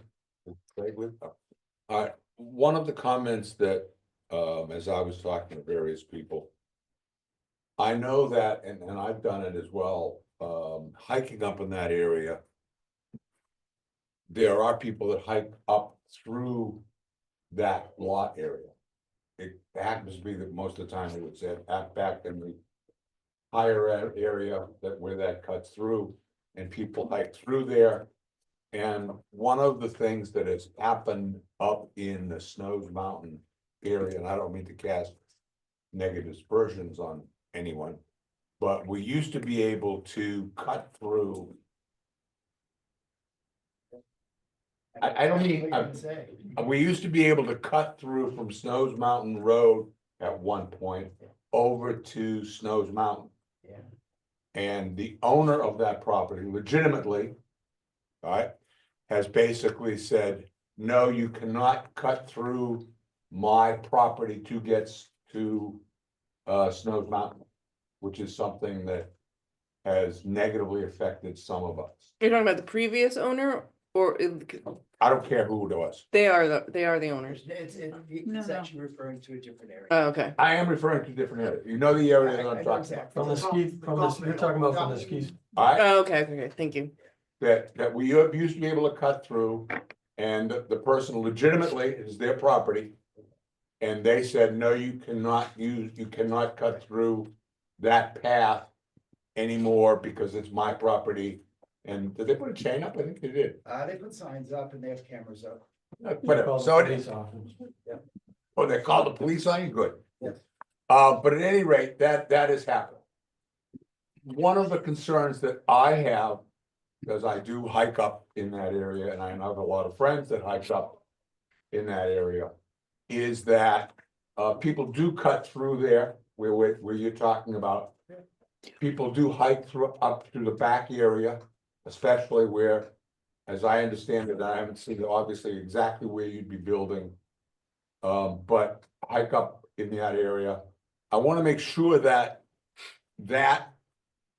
as a hiking area remains accessible to hikers. I understand. Mike, I have to interrupt. I believe we're getting off track. I don't think the trails and hiking have anything to do with what the planning board is trying to do or the town. Correct me if I'm wrong, but. Well, I think I know what you're saying. I know that's a lot of people's concern about the trails, But we don't govern that at all. I know, but our job, all right, is to sit here and say, okay, when we're gonna do this rezoning, we should understand how that property is being used, even though it may be a resort issue. We should understand that which we are doing, because the hiking that's up there isn't necessarily on those trails. I'm not making a negative comment, understand? Well, let me just answer that question, I got to just. I went over the easement, I can show you the easement.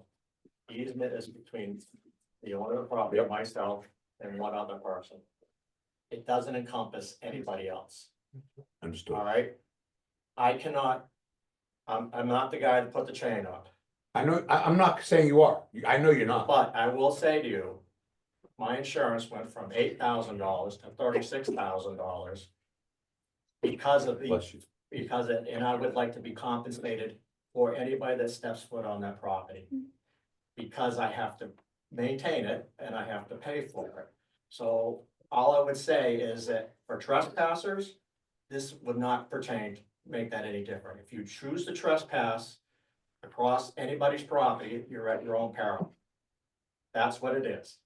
I'm not up there putting chains up, but I don't like the fact that people ride their bikes up there and then come on to the golf course, which happens all summer long. Not a good thing.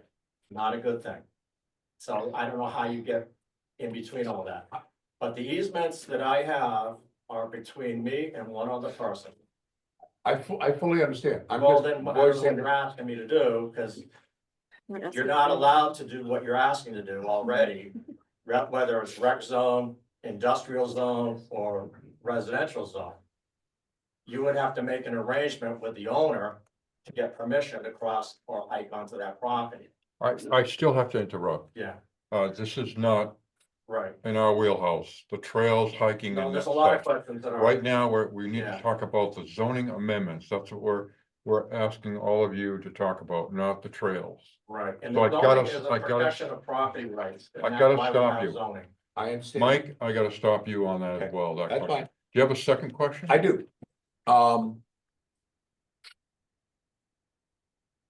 You said that previously, and I don't remember it, but I'm old, I don't always remember everything. You came to the board with, property that you have that you were willing to rezone from, residential to recreation. Yes. Is that? And I know it's not part of this, but is that discussion still open? Probably not. Okay, that's fine answer. I did it earlier. It's when I bought the property at 30 Snows Mountain Road and remember talking about doing some kind of something with the golf course onto that property.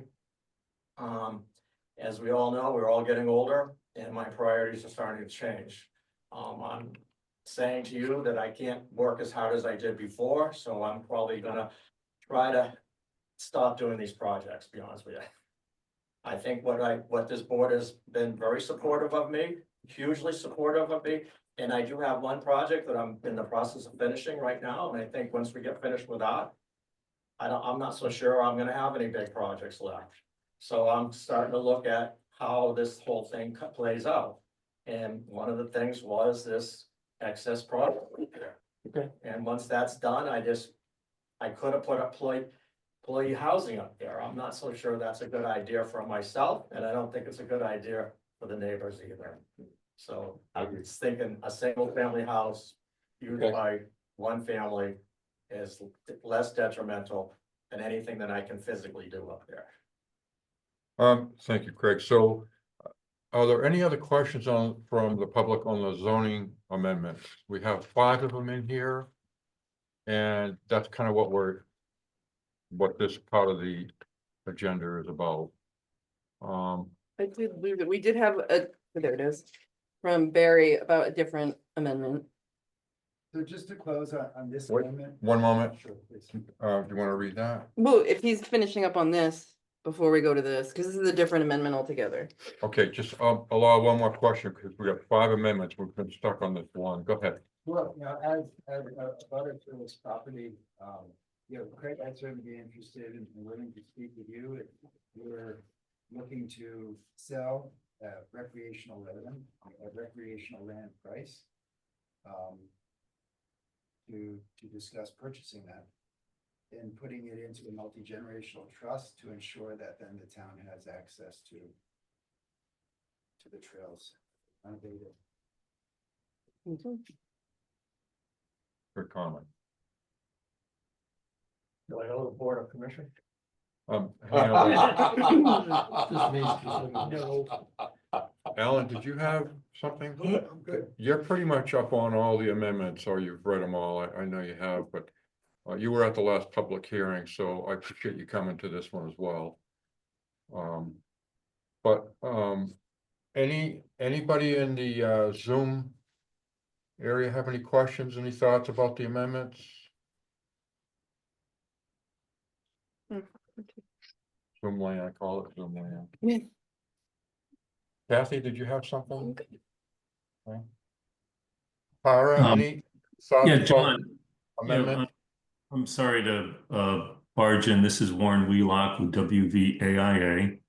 And I'm sorry I didn't hear all of the comments, but I'd be glad to weigh in with a comment only, if that's permissible at this time. Yes, go ahead, Warren. That's fine. So, of course, we were in receipt of the letter from Cliff and his wife, Julia.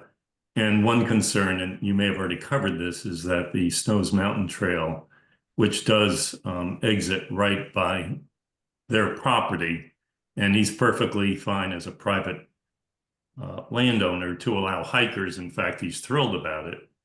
But his concern that he brought to WVAIA is that we may impede access to that trail, which is one of the oldest trails in the valley. And if it were the case that some of that trail is crossing over this newly zoned property to a private landowner, it may be the case that that landowner may say, sorry, go cut a new trail. And that may mean we'll have to go and try to reroute the trail. We'll have to work with the Forest Service, which, as many of you know, is sometimes an act of God. We would have to hire a professional trail crew to cut a trail, because you can't do it, just make a herd trail. And that is a significant expense. So I just wanted to say that WVAIA, and I think a lot of its members, would not to withhold the rights of private stakeholders in this land or the zoning, but our concern is strictly about how this will impact the Snows Mountain Trail. And it would be nice to have some clarity rather than. Warren, can I interrupt you for a moment? Yep, no, I've said my piece, so go right Okay. ahead. So I just want you to understand again that the planning board of Waterville Valley and the town of Waterville Valley have no input or authority on trails. So if a portion of land is rezoned and somebody owns it and doesn't let you go on that as a hiker, there's nothing that the planning board or the town of Waterville can help you with that. Today, again, I'm gonna say this again, that the planning board has nothing to do with trails in the valley and hiking or skiing, any of those. And I love doing those all as well. But I appreciate your comments, but it's off. It's not appropriate to discuss that today. These amendments do not discuss trail hiking or cross-country ski trails. We never really Appreciate had. that. I just wanted to add some context, and that's all. But thank you, thank you for letting me comment. Okay. Any other thoughts on the zoning amendments? Steep slope, floodplain, shoreline? John, can I just Any of follow that? up on what Warren said? If it's about trails, no. Well, I would If have. it's no about intention hiking of trails, denying no. access to- Is it about hiking trails? Yes. Then no. Hey, John, I had a question. No I'm sorry, desire but to block as the access chair, to I'm that gonna, trail. I got my Get the hammer. mallet out. I'm done. Okay, thank you. Yeah, Nancy, go ahead. My question is about zoning maps. I looked through all the emails and I couldn't find any documentation on, I can't find a picture of what zone 105-10 is on the zoning maps on the town website. I couldn't find that and I can't find an email with it attached. Did we get one emailed to us or was it just given to us in a meeting? That's what we were talking about with Craig.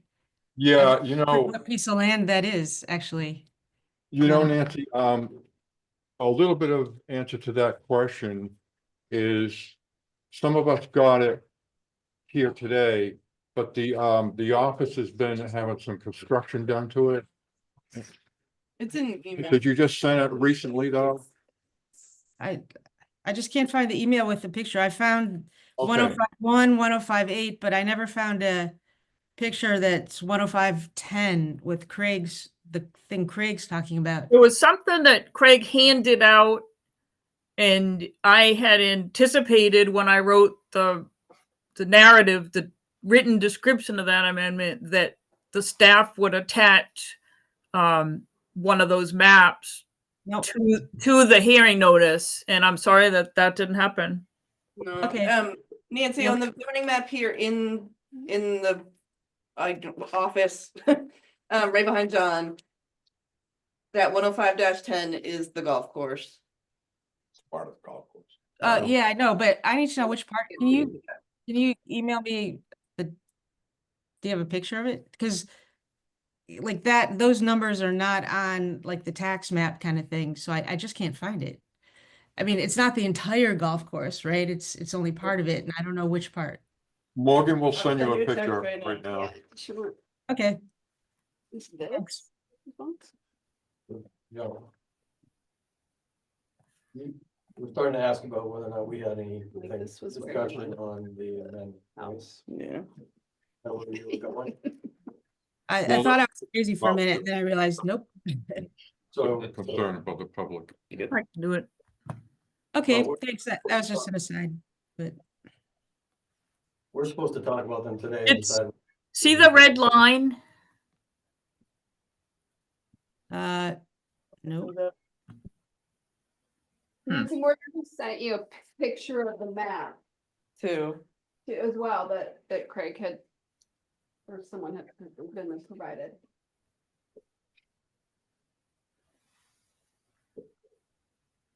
And they just hang up. Share screen. Yeah, it just came in my phone. It's not. It's the entire recreation area that is the golf course. Would be It's like the the- eastern side of Like an elbow. Boulder Path Road, going up the hill to where he wants to subdivide that into those single lot. I don't see the email. I heard it come in, but I don't see it. Crap. I sent you 2 text messages, but Oh, text messages. I gotcha.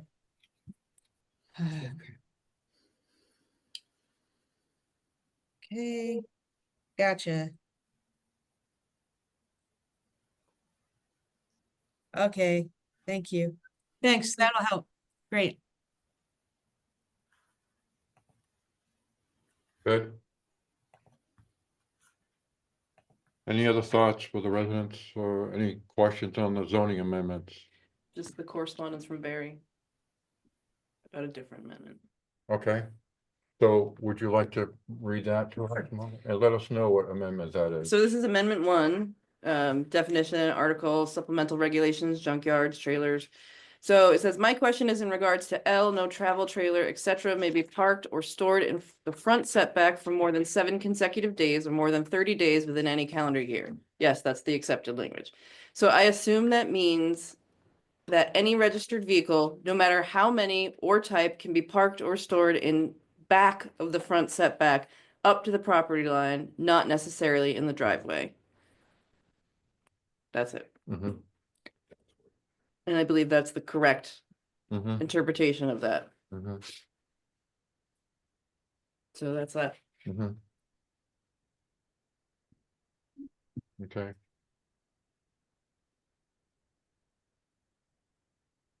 Yeah, there were a lot of comments, a lot of questions and a lot of disagreements with amendment number 2. So that's why I've kind of been talking about that a lot. That's the steep slope. And it looks like if there's no other questions from the residents, Well, the sleep slope, it would pertain to all lots, whether they're developed or not developed. yes, it would. Yeah, so if you had a house today that's obviously on a steep lot and this passes and you were adding on or had to get a building permit, would you have to conform? Yes. So you could not add on to the house. Correct. Right, You couldn't pull a building permit. right. You, Anybody- no, that's not correct. What you'd need to have an engineer figure out where the stormwater runoff was gonna go before you could get a building permit. The way it's written currently. See, if you had a steep house that's obviously there and you were getting a building permit for a deck or something, you might have to get an engineer involved. Yes, I would think so. I don't know if people understand that. Yeah. It's not just vacant lots. Yeah. Well, my understanding was that it needed to be, the development could not be, have any more erosion or runoff than currently exists. And that would need to be verified by an engineer, that, so it needs to, But be you I don't know if can't. people understand that they think vacant, this is only gonna pertain to vacant lots. It's gonna pertain to every single lot. Mm-hmm. For it would, if the deck was more than 1,000 square feet. Because that's the threshold in the current draft that the planning board will talk about today when they get to that agenda item. Mm-hmm. And Tara, just for clarity, obviously the houses that are already built now on steep slopes would be grandfathered. Is that correct? No. The draft that you asked me to prepare for you to discuss this morning just requires a stormwater plan.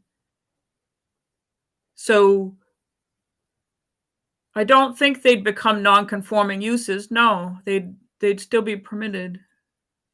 Okay, just clarity for It people. means non-conforming, and I don't think they become non-conforming with the current draft. Right. Anything else, Kathy? Could you say that again, Tara? I'm sorry. Grandfathered means implies that something's non-conforming. If you guys ever get to this agenda item where you go over the zoning amendments, what you asked me to prepare took out the limitations on where you could build and only requires a stormwater plan. So no, the homes on steep slopes are not going to become non-conforming uses.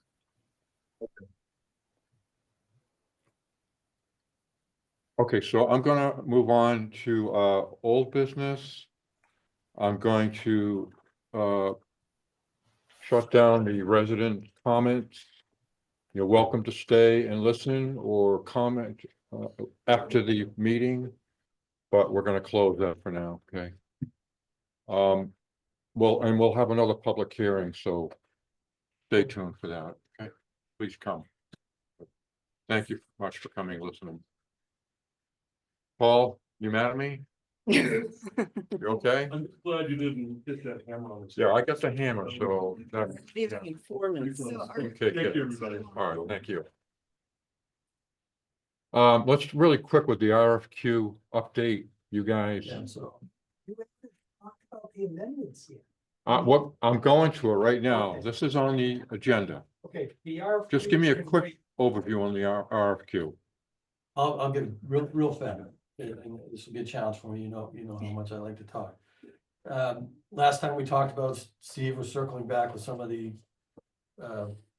people we had sent the request to. We had a number of groups tell us they couldn't really talk to us because of various reasons or didn't want to. SE Group came back and said, hey, we'll come talk to you guys. We'd like to, we have some interest in this. We think we might be able to help, but we should talk and have a conversation about what that might look like. So SE Group, for those of you that don't know, they very specifically have a practice around ski area and resort town planning. Like one of the best. We shared a little bit about what our challenges were, what we have in front of us. They're well aware of that. They've had some involvement in the past related to what's being planned here. And they shared a lot about their experiences around the country in terms of, places like Vail and other small towns that have similar challenges to what we have. And they were able to relate it to sort of what our challenges were. So that was very compelling or interesting conversation. They have appreciation for the situation that we're in, and they've said a number of things that made me feel pretty comfortable. I think the rest of the committee feel comfortable that there's a pretty good space for us. It won't meet all of the needs. So we had a number of those, and I had them in front of me before, but I've been switching around, so I don't have all of them. But very specifically, we asked them to come back with and they sort of concurred with, like, they think that this proposal with these sort of two very specific things would make a lot of sense to us. So one is sort of a review of our current situation with regard to zoning, site plan regs, and existing plans. So the things that we have in front of us, specifically the zoning around those areas, and where they believe we need to have a specific focus or action plan to attack. And attack's maybe not a good word, but to kind of work on the things that would facilitate us all coming to some agreement about what we should really do here. Might be that, might be something a little bit different, but it's really a conversation with the property owners and the board and what that might look like. And that's sort of that's sort of more of a point in time activity, but certainly could be addressed down the road. And then the second piece of it is, how could they operationally help us like Tara does today? And whether or not we get help with site plan reviews and any additional zoning changes that we would want to make down the road. So more of a per project related activity after that initial sort of assessment with regard to what we have in front of us. So they said they think it was about a week and a half or so they'd take to sort of pull that together and put a proposal in front of us. And we'll come back to the board once we get that proposal and let you know what we think about it. Where are these folks out of? They have a guy from Gal, I don't remember what it was, in Vermont. So they have offices all over the country. So it's a group, not a single person? Yeah, it's a pretty big organization. Yeah. Okay. If you go on their website, you can see, Okay. see why it's probably a pretty good fit for us here. Okay. Any quick questions on I that? have one more question. I'm familiar with the entity. we would be one of their smaller clients, I think. I think that's Is fair that, to say. is that? I think we'd be No, I'm not anybody's making small it- I'm not client. even saying that in judgment, I'm just making it as an observation. Yeah. Because I haven't, I've dealt with them previously. Looking at their portfolio, we definitely would be a smaller fish for That's that. fine. However, for the Vermont office, we would be just like all their other clients in New England and the Northeast. Right. So, Okay. Well, it wasn't a negative comment. yeah, so we're not comparing ourselves to Vail. Yep. You know, Rick, what we're was the name comparing of the company? ourselves SE to Group. Who they work with in this region. Okay. And You know, this is the same company that did the pedestrianization That's what I thought. study for. sorry, that's a big, yeah. Yeah. So we have experience, they have We experience have with us. experience with them and vice versa. Okay. Any conflict of interest with other, They have Organizations two in town. parts of their group. They do have a part of the group that is working with the resort and has an ongoing relationship, but these would be separate people within their overall group. We did address that with them. And they will mention it in their proposal. Okay, everyone good? Can we move on a little bit? Mhm. I was thinking about switching a couple of things around a little bit. If everyone's okay with that, to discuss the voting on zoning amendments. Mhm. We okay with that? And we'll come back to the site plan regs later? Yeah, I will be leaving shortly. Oh, thanks a We lot. do have to vote though on the site plan though, right? So. That we were happy with it and that we we're gonna send it forward the way it was. I think so, Okay, all yeah. right. I believe so. Keep me honest on that, Kathy. Okay. So I guess, Plan regs don't go to town meeting, Oh, okay, so you can take as long as you want on that. okay. So then. So then- so, Send Steve and Alicia the file. what was that? I'll send the staff the Word doc so they can make any additional changes that you want. Oh, okay. So how about voting on the zoning amendments? Are we okay with changes and everything and discussions? Rick? I have maybe one thing on, I think it's number 5. Kathy, it's just Point of about order, number 1. Chair. Oh, Could sorry. you take zoning amendment, just for ease of doing minutes for you and keeping track of what you're adopting and not? Could you please just go down zoning amendments, talk about them 1 through 5? And it'll be a lot easier for us to follow and anyone who's watching the videotape. Understood. And it's 1 through 6 now, because you had me divide the parking one into 2, so Oh, yeah. 6 total amendments now. Did we list, when we split number 1, did we, list, did we change all the other numbers on the amendment or? We will do those types of editorial with this, if you just go down. through Okay. what the amendments are and we. can All right, track. so let's go on with first amendment number 1. To vote on that. And the changes to that were to change the title to junkyards and unregistered vehicles and to pull out the piece about storage of campers into a separate amendment that I sent you as number 5. All right. So So before we go any further, Morgan has to leave.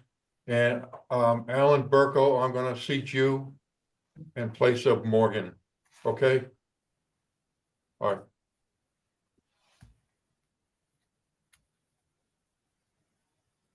So can I make a motion? Please, yeah.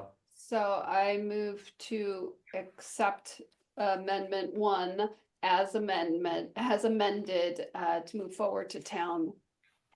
We don't have to have, do we have to have a hearing on this one, Tara? No, you didn't make changing it into 2 is not a substantive change. To move forward to town meeting. I'll second that. All in favor? Aye. Aye. Rob, you in favor of this? I'm sorry, you're muted. Rob, you're muted. Okay. I'm in favor.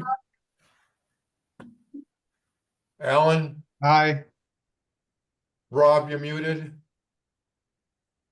Yeah. Go ahead, what do you think, yes?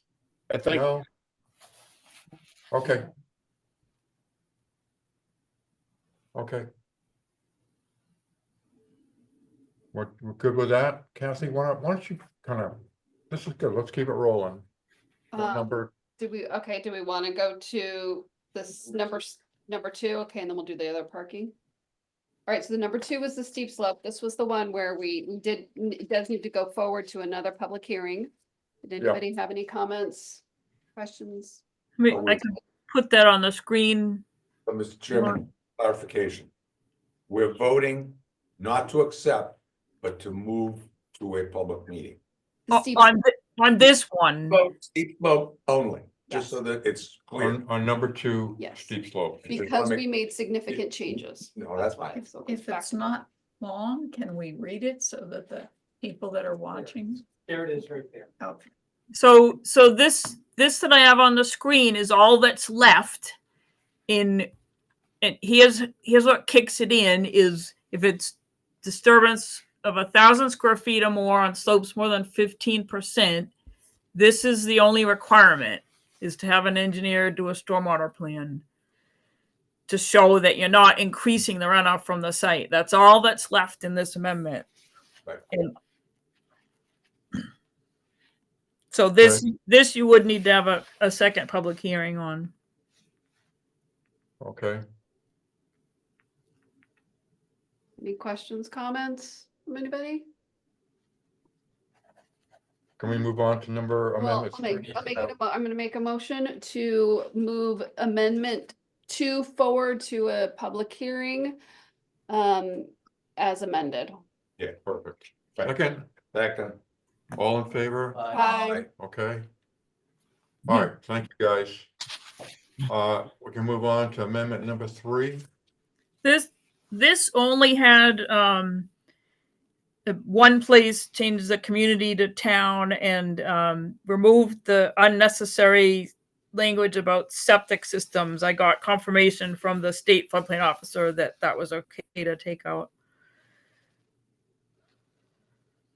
It doesn't need to go to public hearing.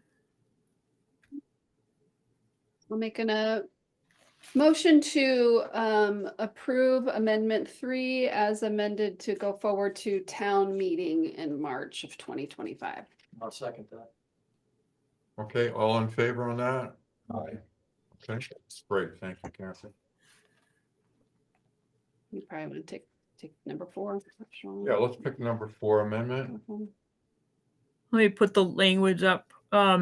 This had just a clarification that the pond wasn't part of it. So I wanted your feedback on the language I used for that, that said excluding the dam portion of Snowsbrook known as Cochran's Pond from Valley Road to the outlet dam.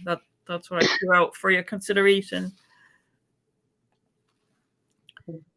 Parkland's spelled differently. So I went back to the master plan because the planning board spent hours and hours talking about Oh, I'm looking at it. coming to agreement on disparate spellings, and I went with what was in what the planning board decided for the master plan. That's fine the way it is on the screen.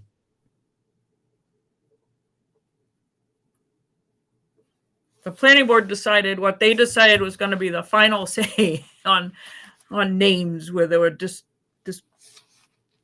disparate names. Okay. Okay, So we can move this forward to town meeting as well as amended, right?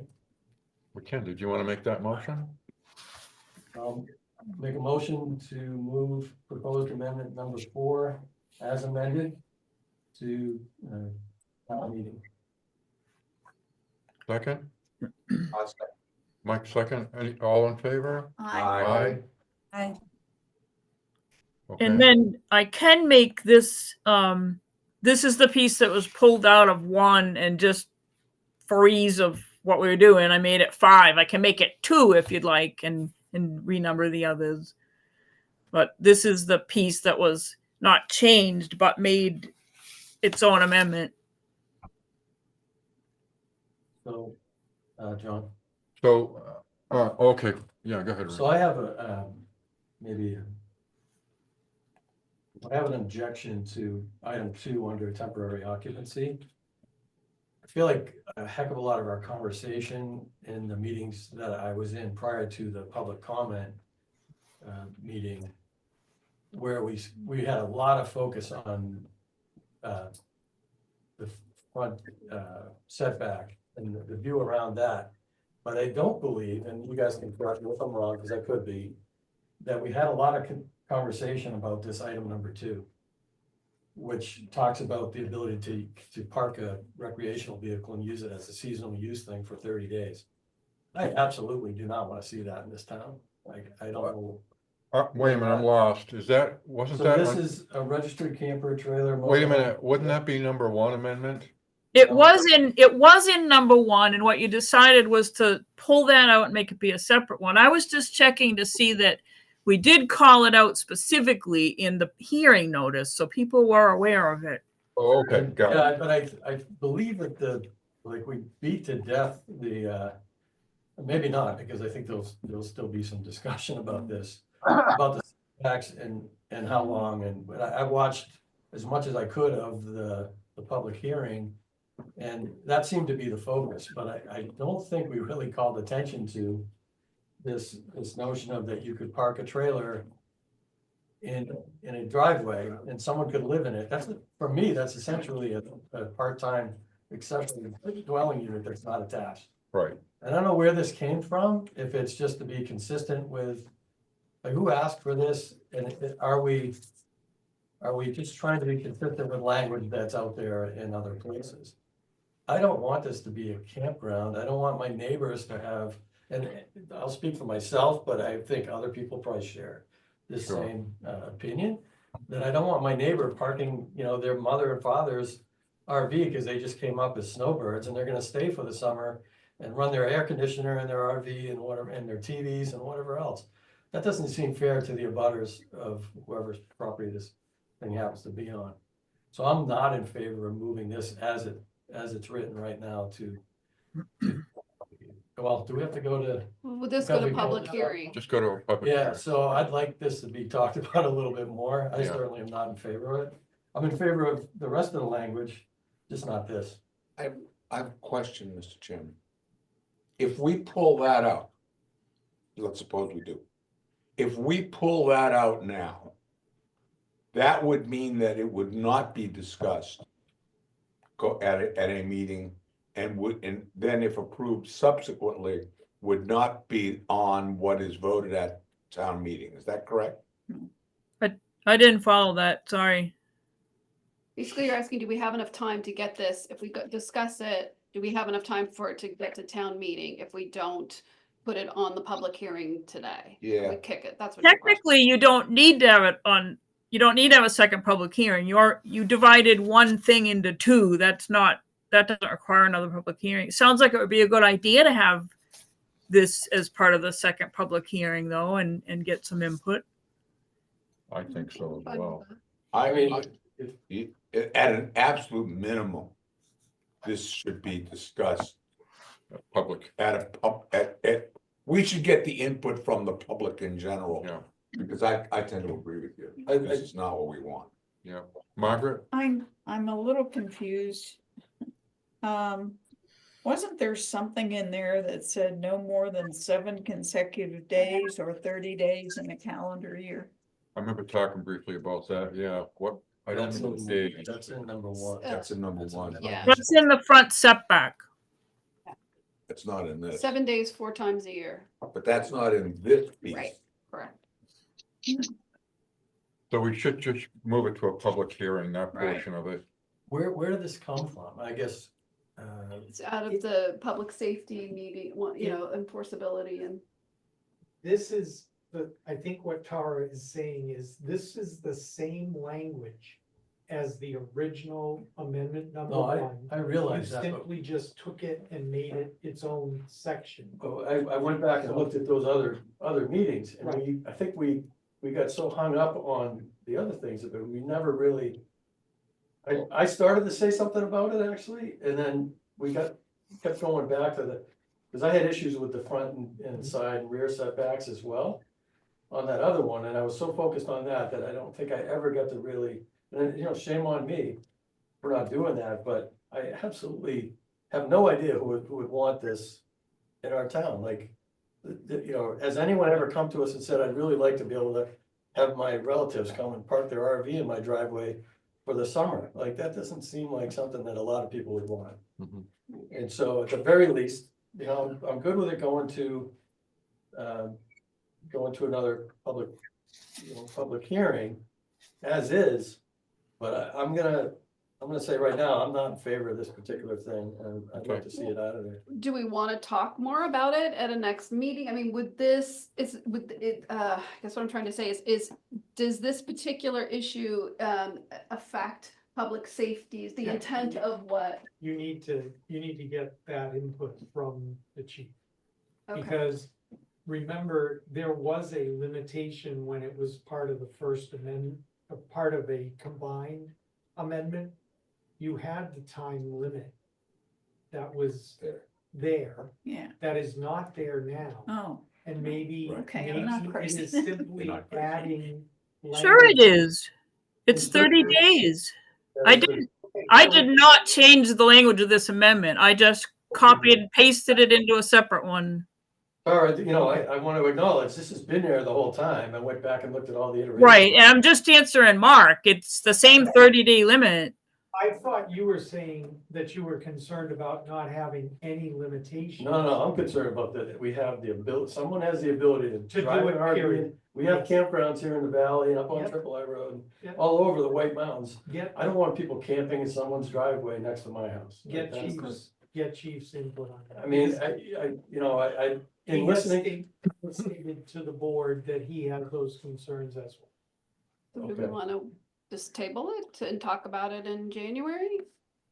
If Or- you, another option would be to take that out and put the construction trailer back in number 1.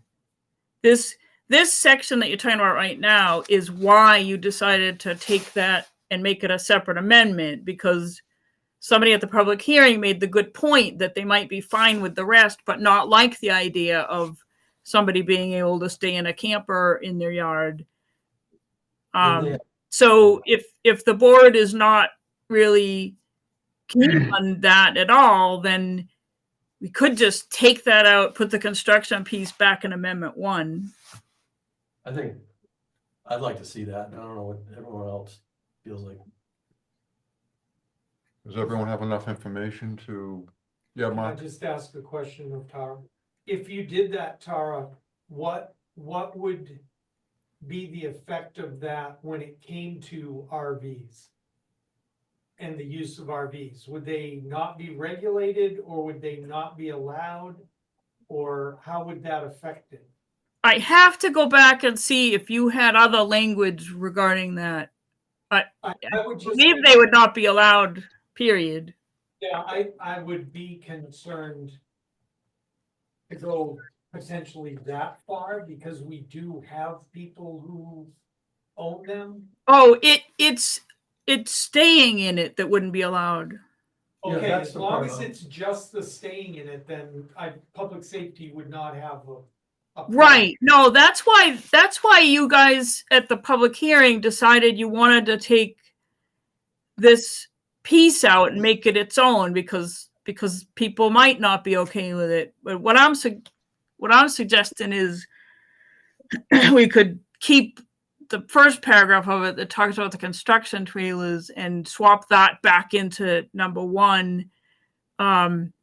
We could take this sentence that says that the last sentence on number 2 says no other overnight occupancy of a camper, trailer, motorhome, or other recreational vehicle or tiny home on wheels is permitted other than temporary construction trailers. Could just take out the word other and slap it up as the last sentence on number 1. Can I ask a question? Yeah, go ahead. I could do that on the screen. That would be easier than. And I don't want this to sound negative, but the construction in Green Peak has been going on for, what, a couple of years at least? And there is a construction trailer that was across the street from us, is now over across from us. Are we saying that if you have a 2-year construction project and there's a construction trailer, somebody could live in that construction trailer for the 2 years? Is that what we're saying? You've already really been implying that because you've said construction trailers may be permitted on site. And A construction trailer is not a. It's not a sleeping. People don't live in that or Yeah, whatever. it's You not. can, they do. You could, but. you can. Well, if you were stuck in a snowstorm overnight and you slept in it, that's one thing. I but I told don't them to think come they- live in our house, but that, Yeah. because they're good guys. But the construction trailers, clearly they have heat, they have air conditioning.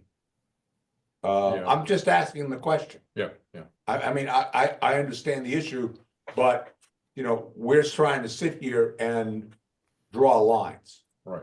All right, and the question that I'm asking is, are we sitting here saying here that if you have a construction that is gonna last a year, 2 years, 3 years, pick a number, and there's a construction trailer there, that there is nothing prohibiting the project manager, or whatever the correct terminology is, for that project from living there?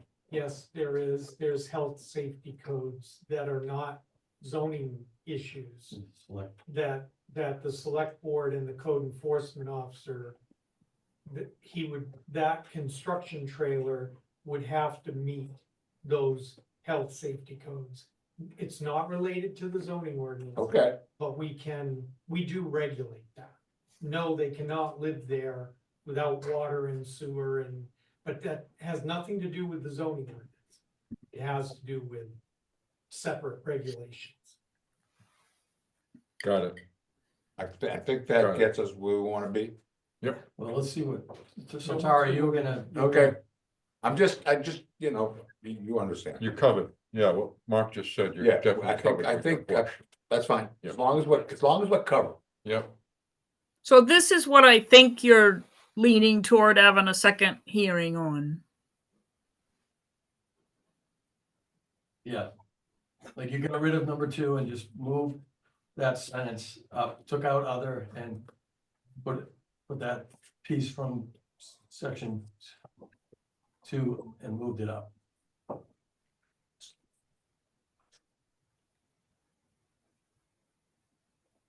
Yeah, I mean, that's kind of what I want. Wait, so other than temporary construction trailers, isn't that just what it says? So no overnight occupancy of a camper, trailer, motorhome, or other recreation vehicle or tiny home on wheels is permitted other than temporary construction trailers. Oh.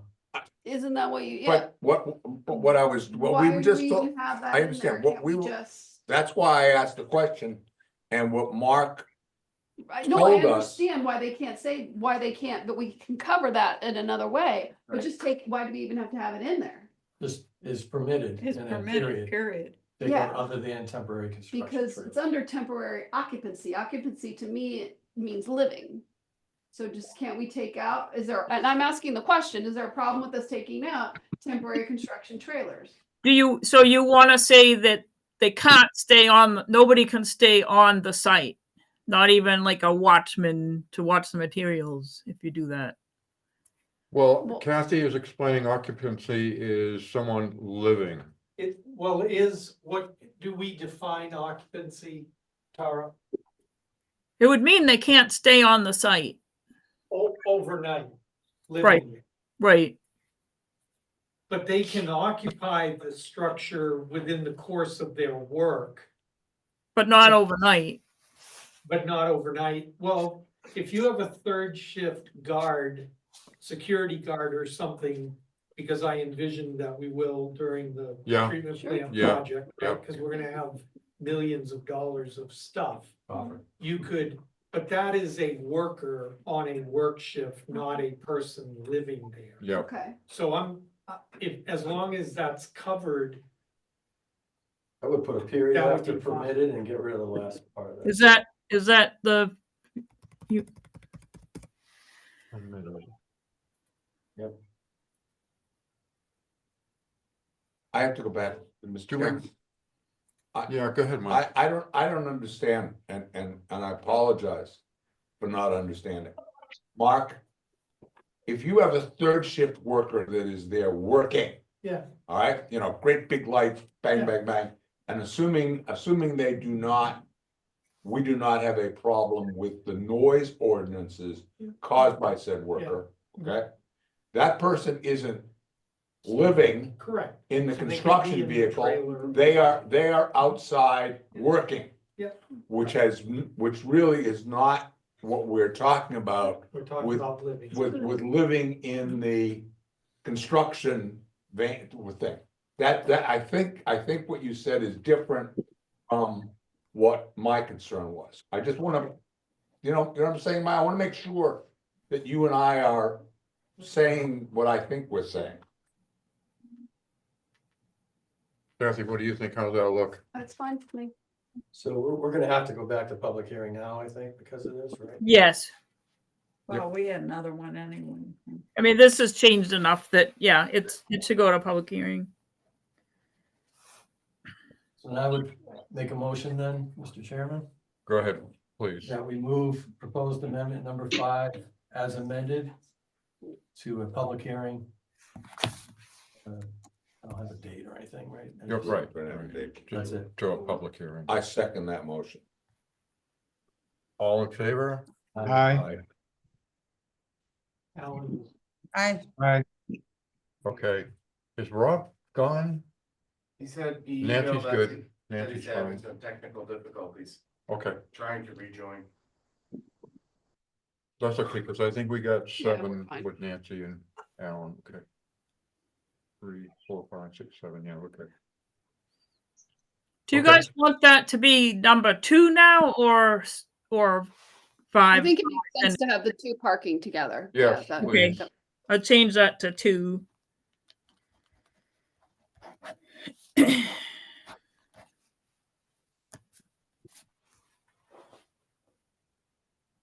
And I think that I recommend the staff, I'll renumber them for the staff, but I recommend that the staff put up, when they put up the public hearing notice for the 2 you're revisiting, put up something describing the ones that the planning board has already approved for town meeting, so people don't get confused about numbering. Or think there are only 2 amendments now. All right, is number 6 the zoning law? No, yeah, very good, wow. Wow. Okay. Are we good with the zoning amendments? well, you have number 6. Six. Number We'll 6, vote on. that was number 5, okay, That was number 5. okay. Number 6 is. the correct Number one. 6 is Correct. changing the zoning map. And I had a question for the board on this one. I've heard the board talk about, you know, some of you have talked about your reasoning being because of that one unbuildable lot. But I haven't heard you consider just rezoning enough to fix that as opposed to the whole 3 acres. And I wondered if that's something, you know, I just wanted to point out that that would be an option for the board, would be to rezone not all 3 acres, but just enough to fix that one unbuildable lot.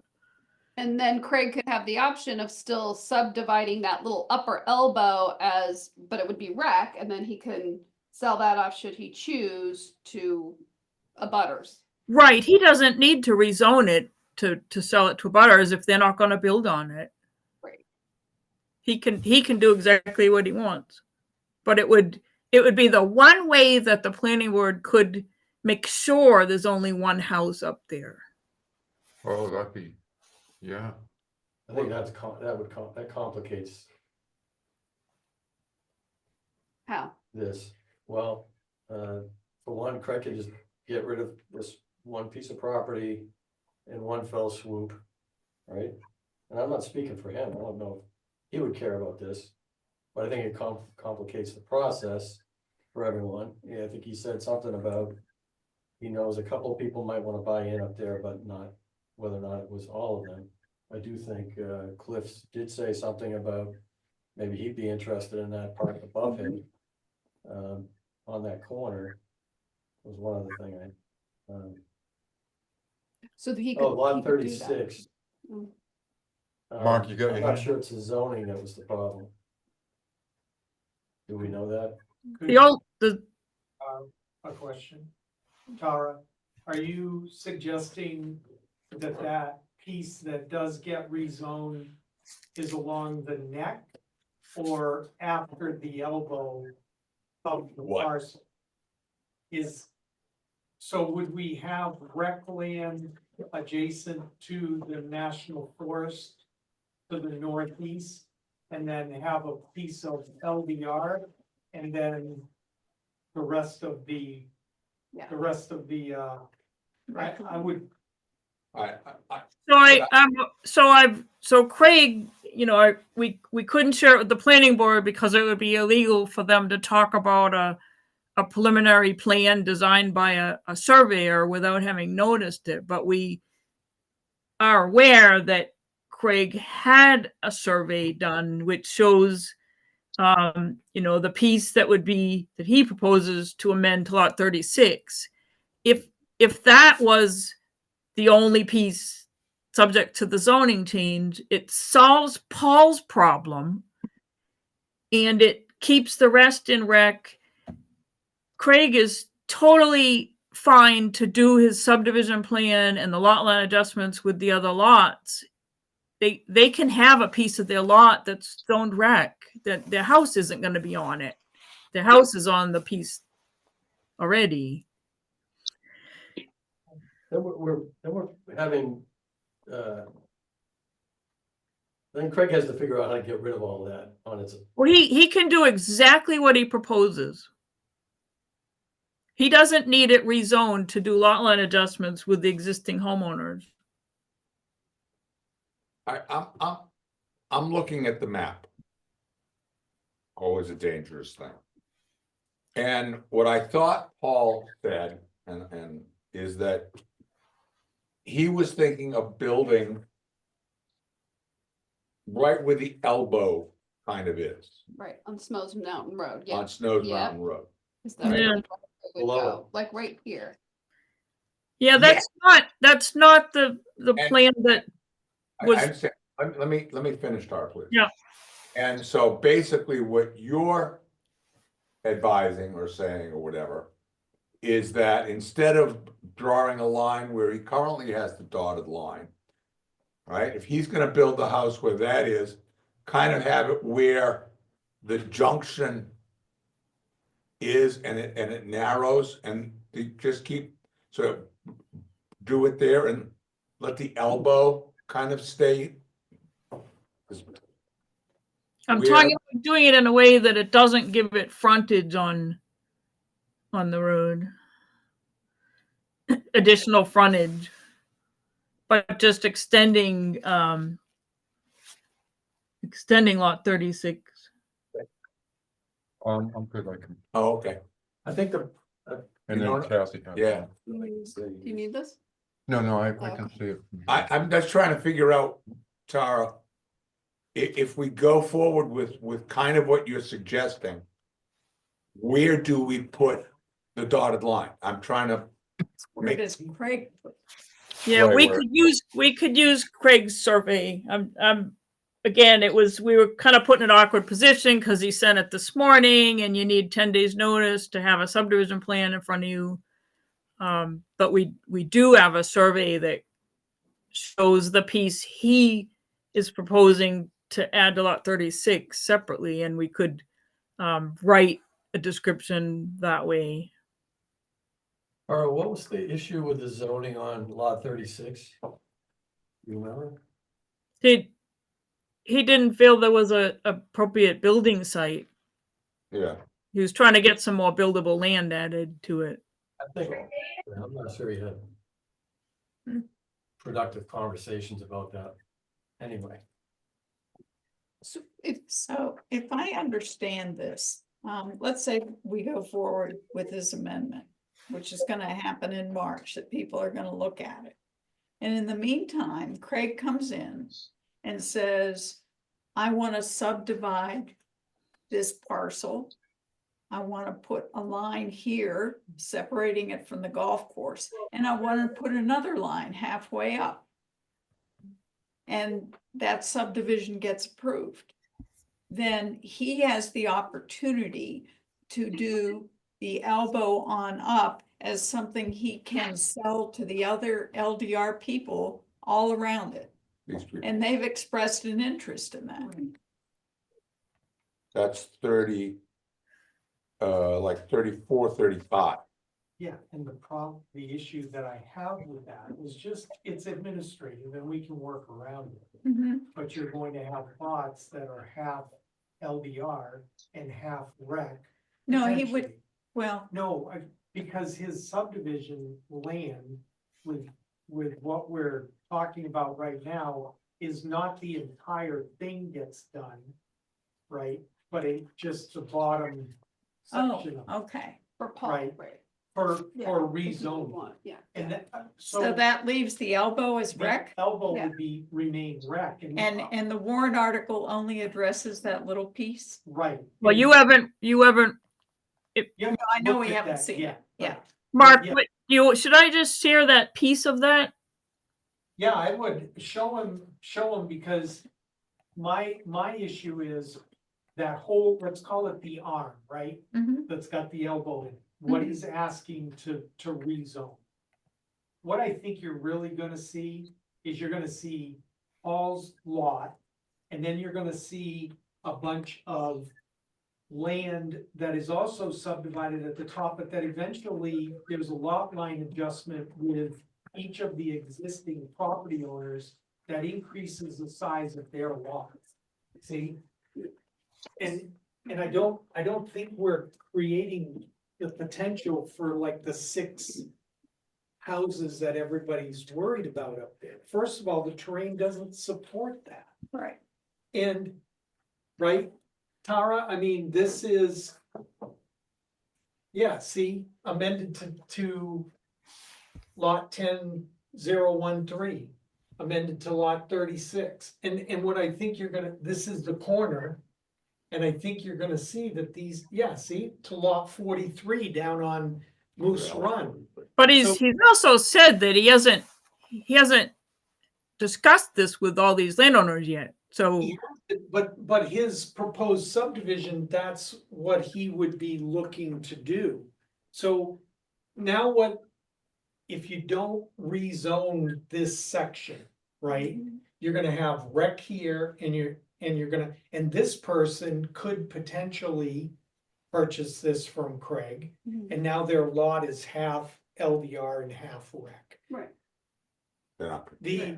That doesn't fix the concerns that you got today, right? Because even if this land is rec, if this person owns it, they can say you can't cross that land, right? The whole easement issue and what people are concerned about is access to the trails and everything else. It doesn't, the rezoning does not, like you told people several times, doesn't change anything. But this doesn't So- either. No, and Yeah, yeah. Right. no, this, it makes it harder More because complex. now we've got LDR and potentially, we've got LDR and rec on a single lot for a property owner. That just makes it harder to administer going forward. So really, I think for me, looking to give the board some advice is do it or don't do it. You know, leave it, rec, and then talk to Craig about it when he subdivides it.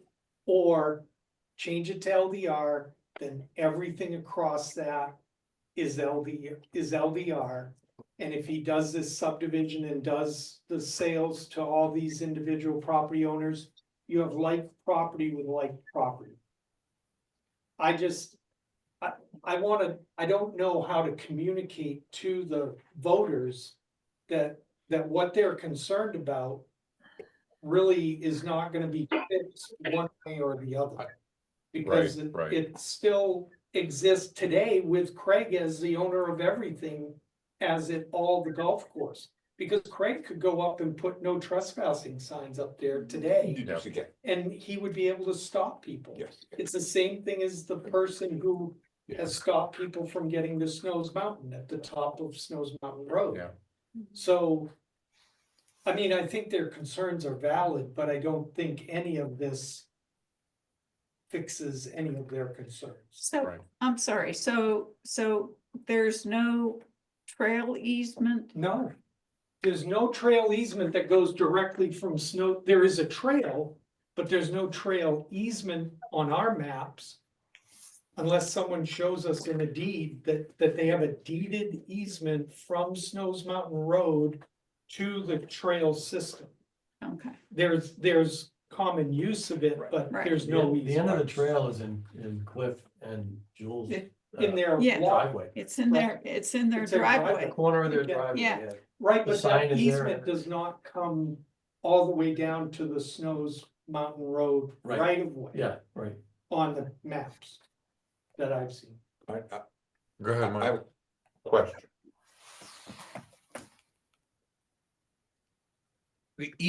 What we're talking about on Snows Mountain hiking trail. Yeah. Okay. Mhm.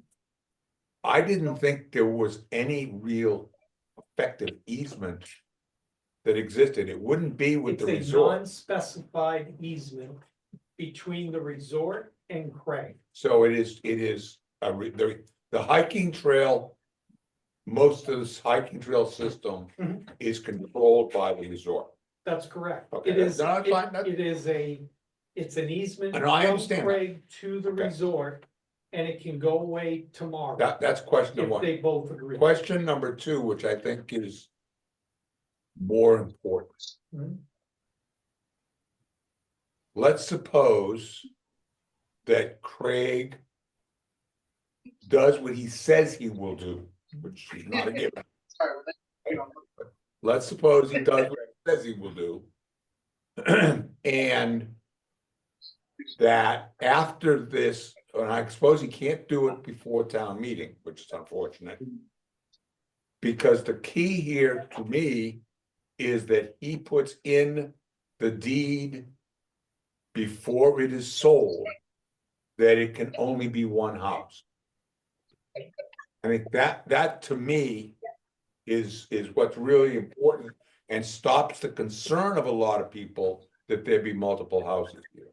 But that cannot be done until after it would be voted on at town meeting, be rezoned as LDR. No, the subdivision can be done any time. The subdivision isn't dependent on the zone that it's in. I mean, a landowner can subdivide any type of property, right? But when it's like, he rezones that but still rec.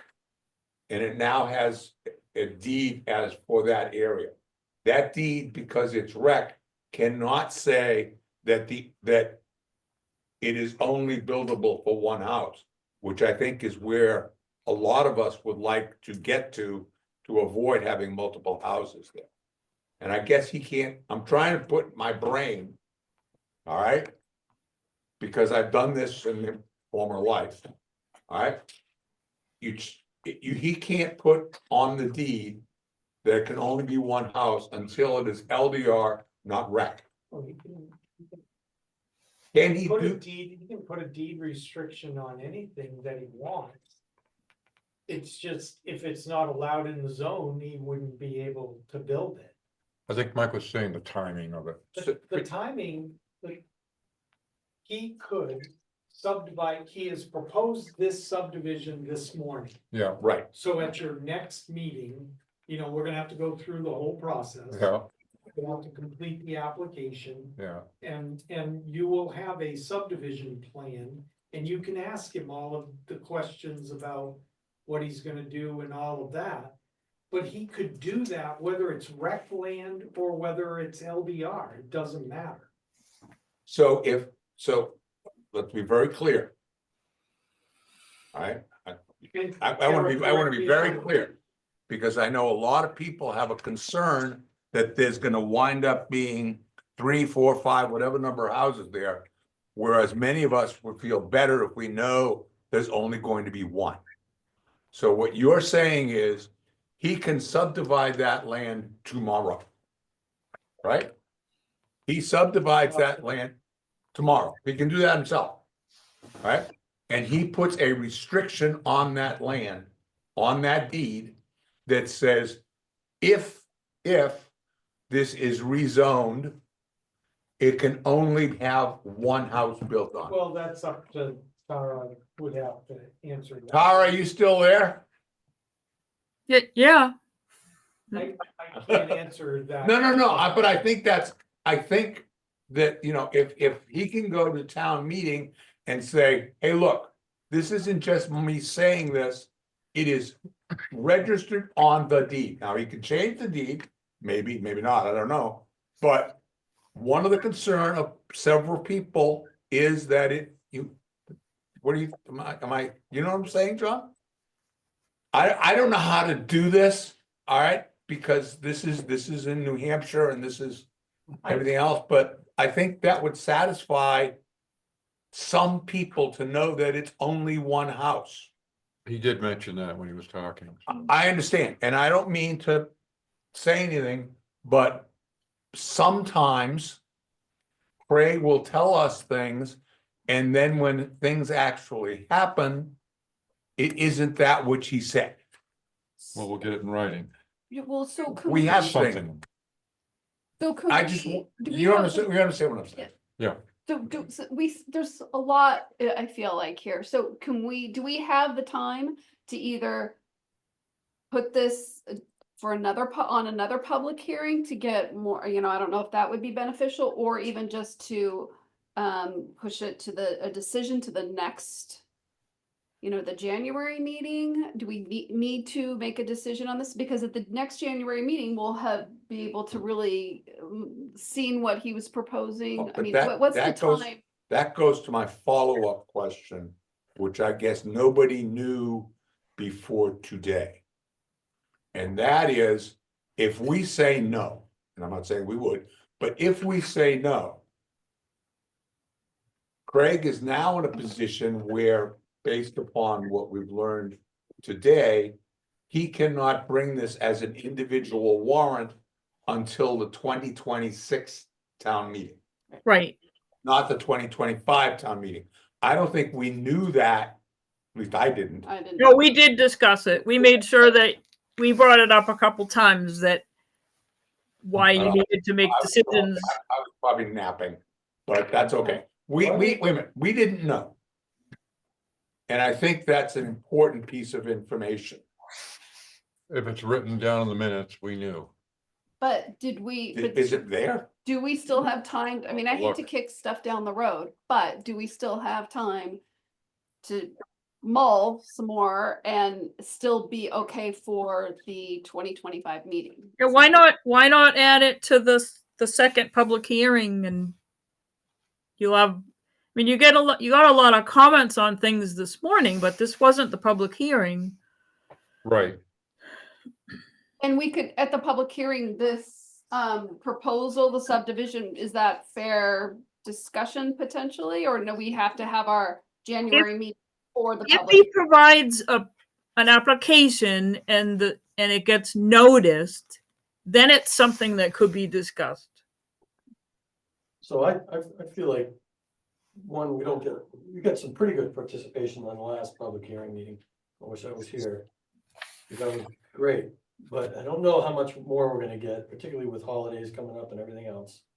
I feel like this is a pretty simple thing. We go with Amendment 6 as it was written. I can't find it, so I either deleted it on myself or where it is, but I have a pretty good idea of what it says.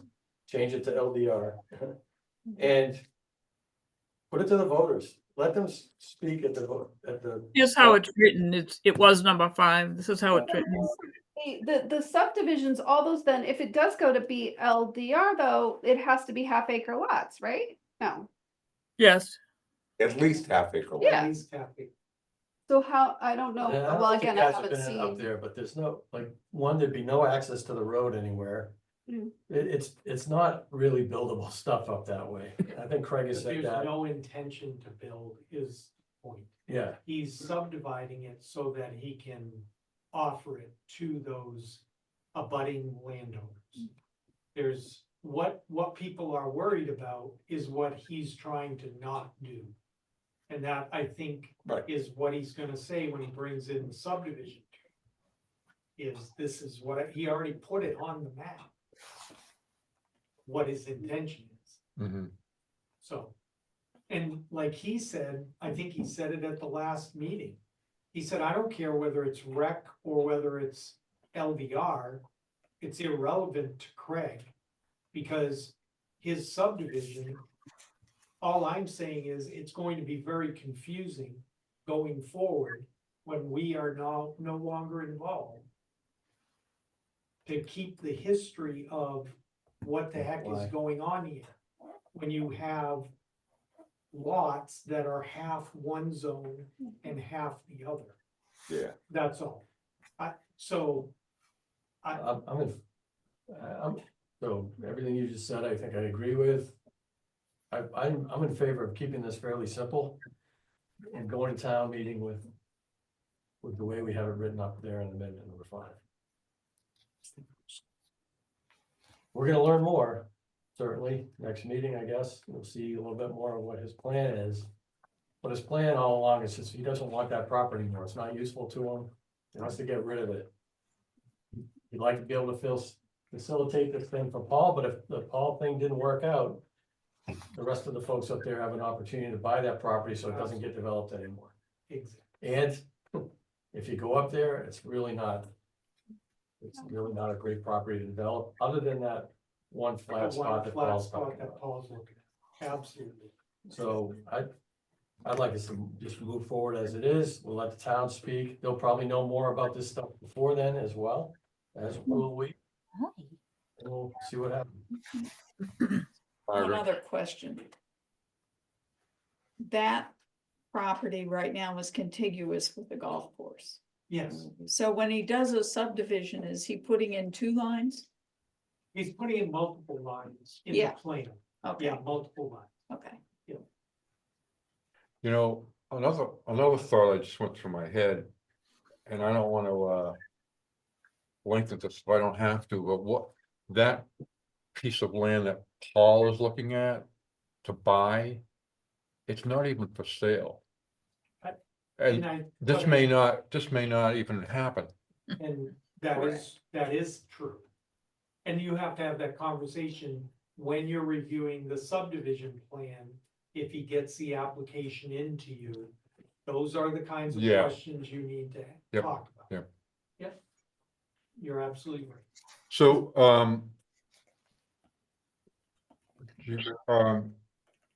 what I would like to, at this point right now, is we need to do another public hearing. So we gotta Anyway. come up with a So date. now, do you have 2 amendments, or are you gonna place amendment number 5, number 6, whatever it is, Number 6. on, so now we would have 3 amendments Yeah, that would be reheard. that would be Is that for a correct? public hearing. That's what I'm. So you need a vote on that final amendment to do it to another public hearing. Yes, and I think we should, because we've talked about it a lot here, this last piece.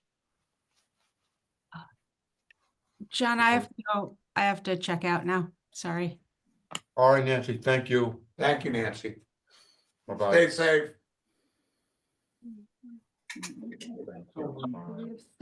We have 6.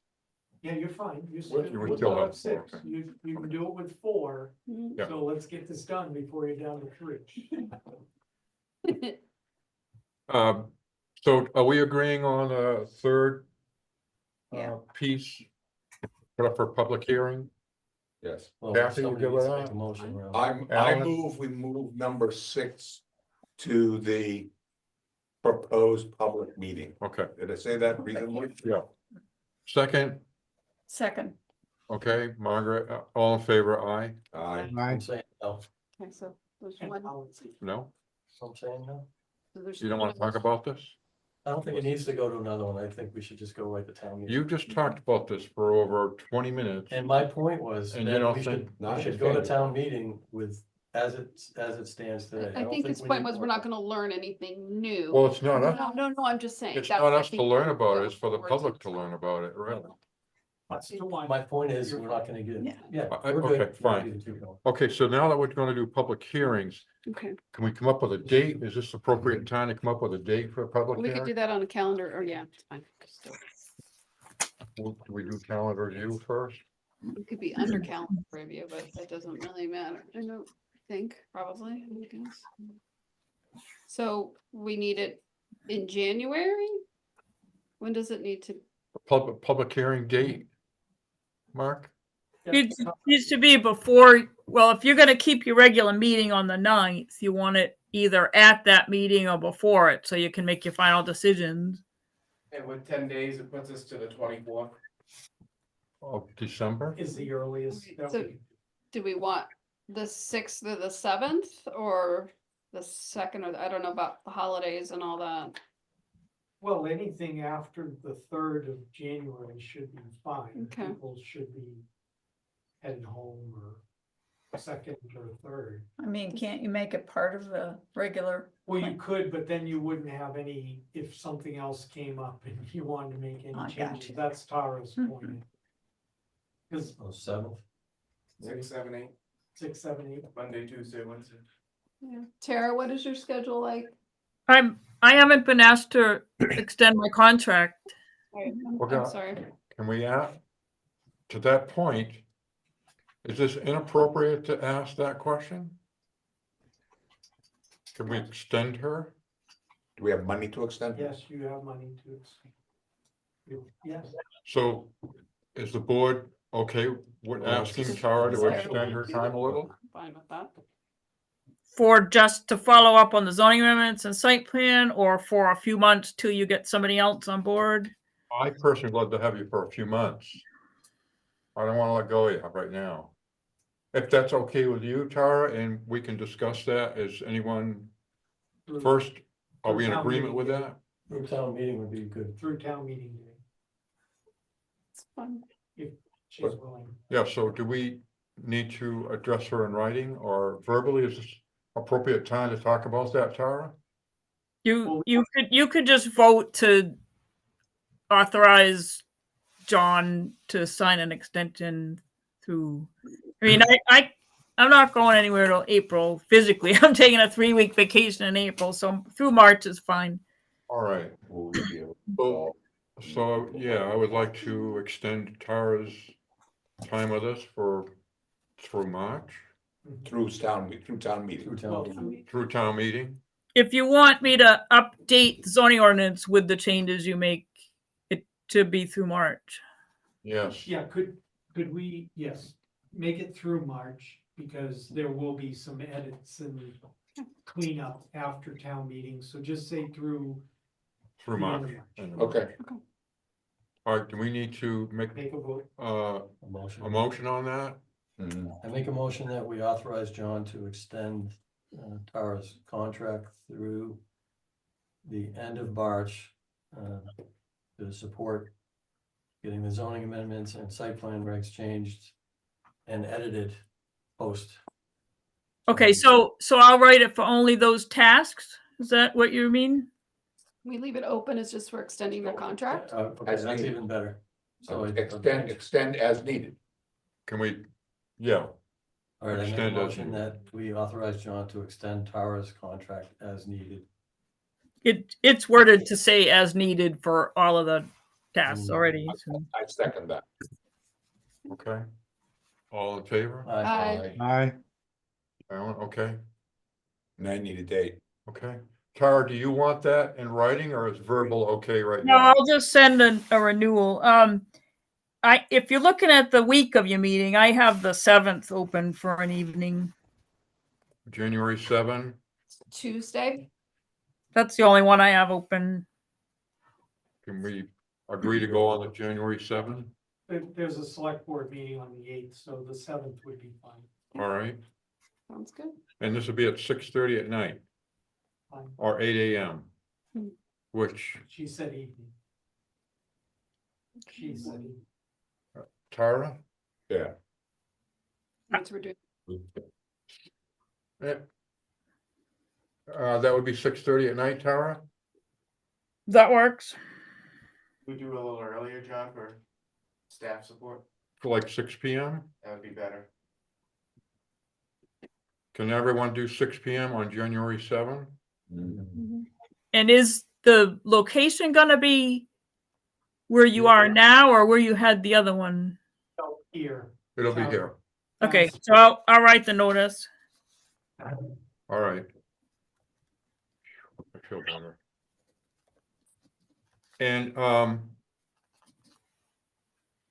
to keep track of the actual hearings, amendments that we're listening to on the public hearing on the 7th. Is that in the minutes, so I know what to put down for the agenda, which ones? I'll clean that up for you.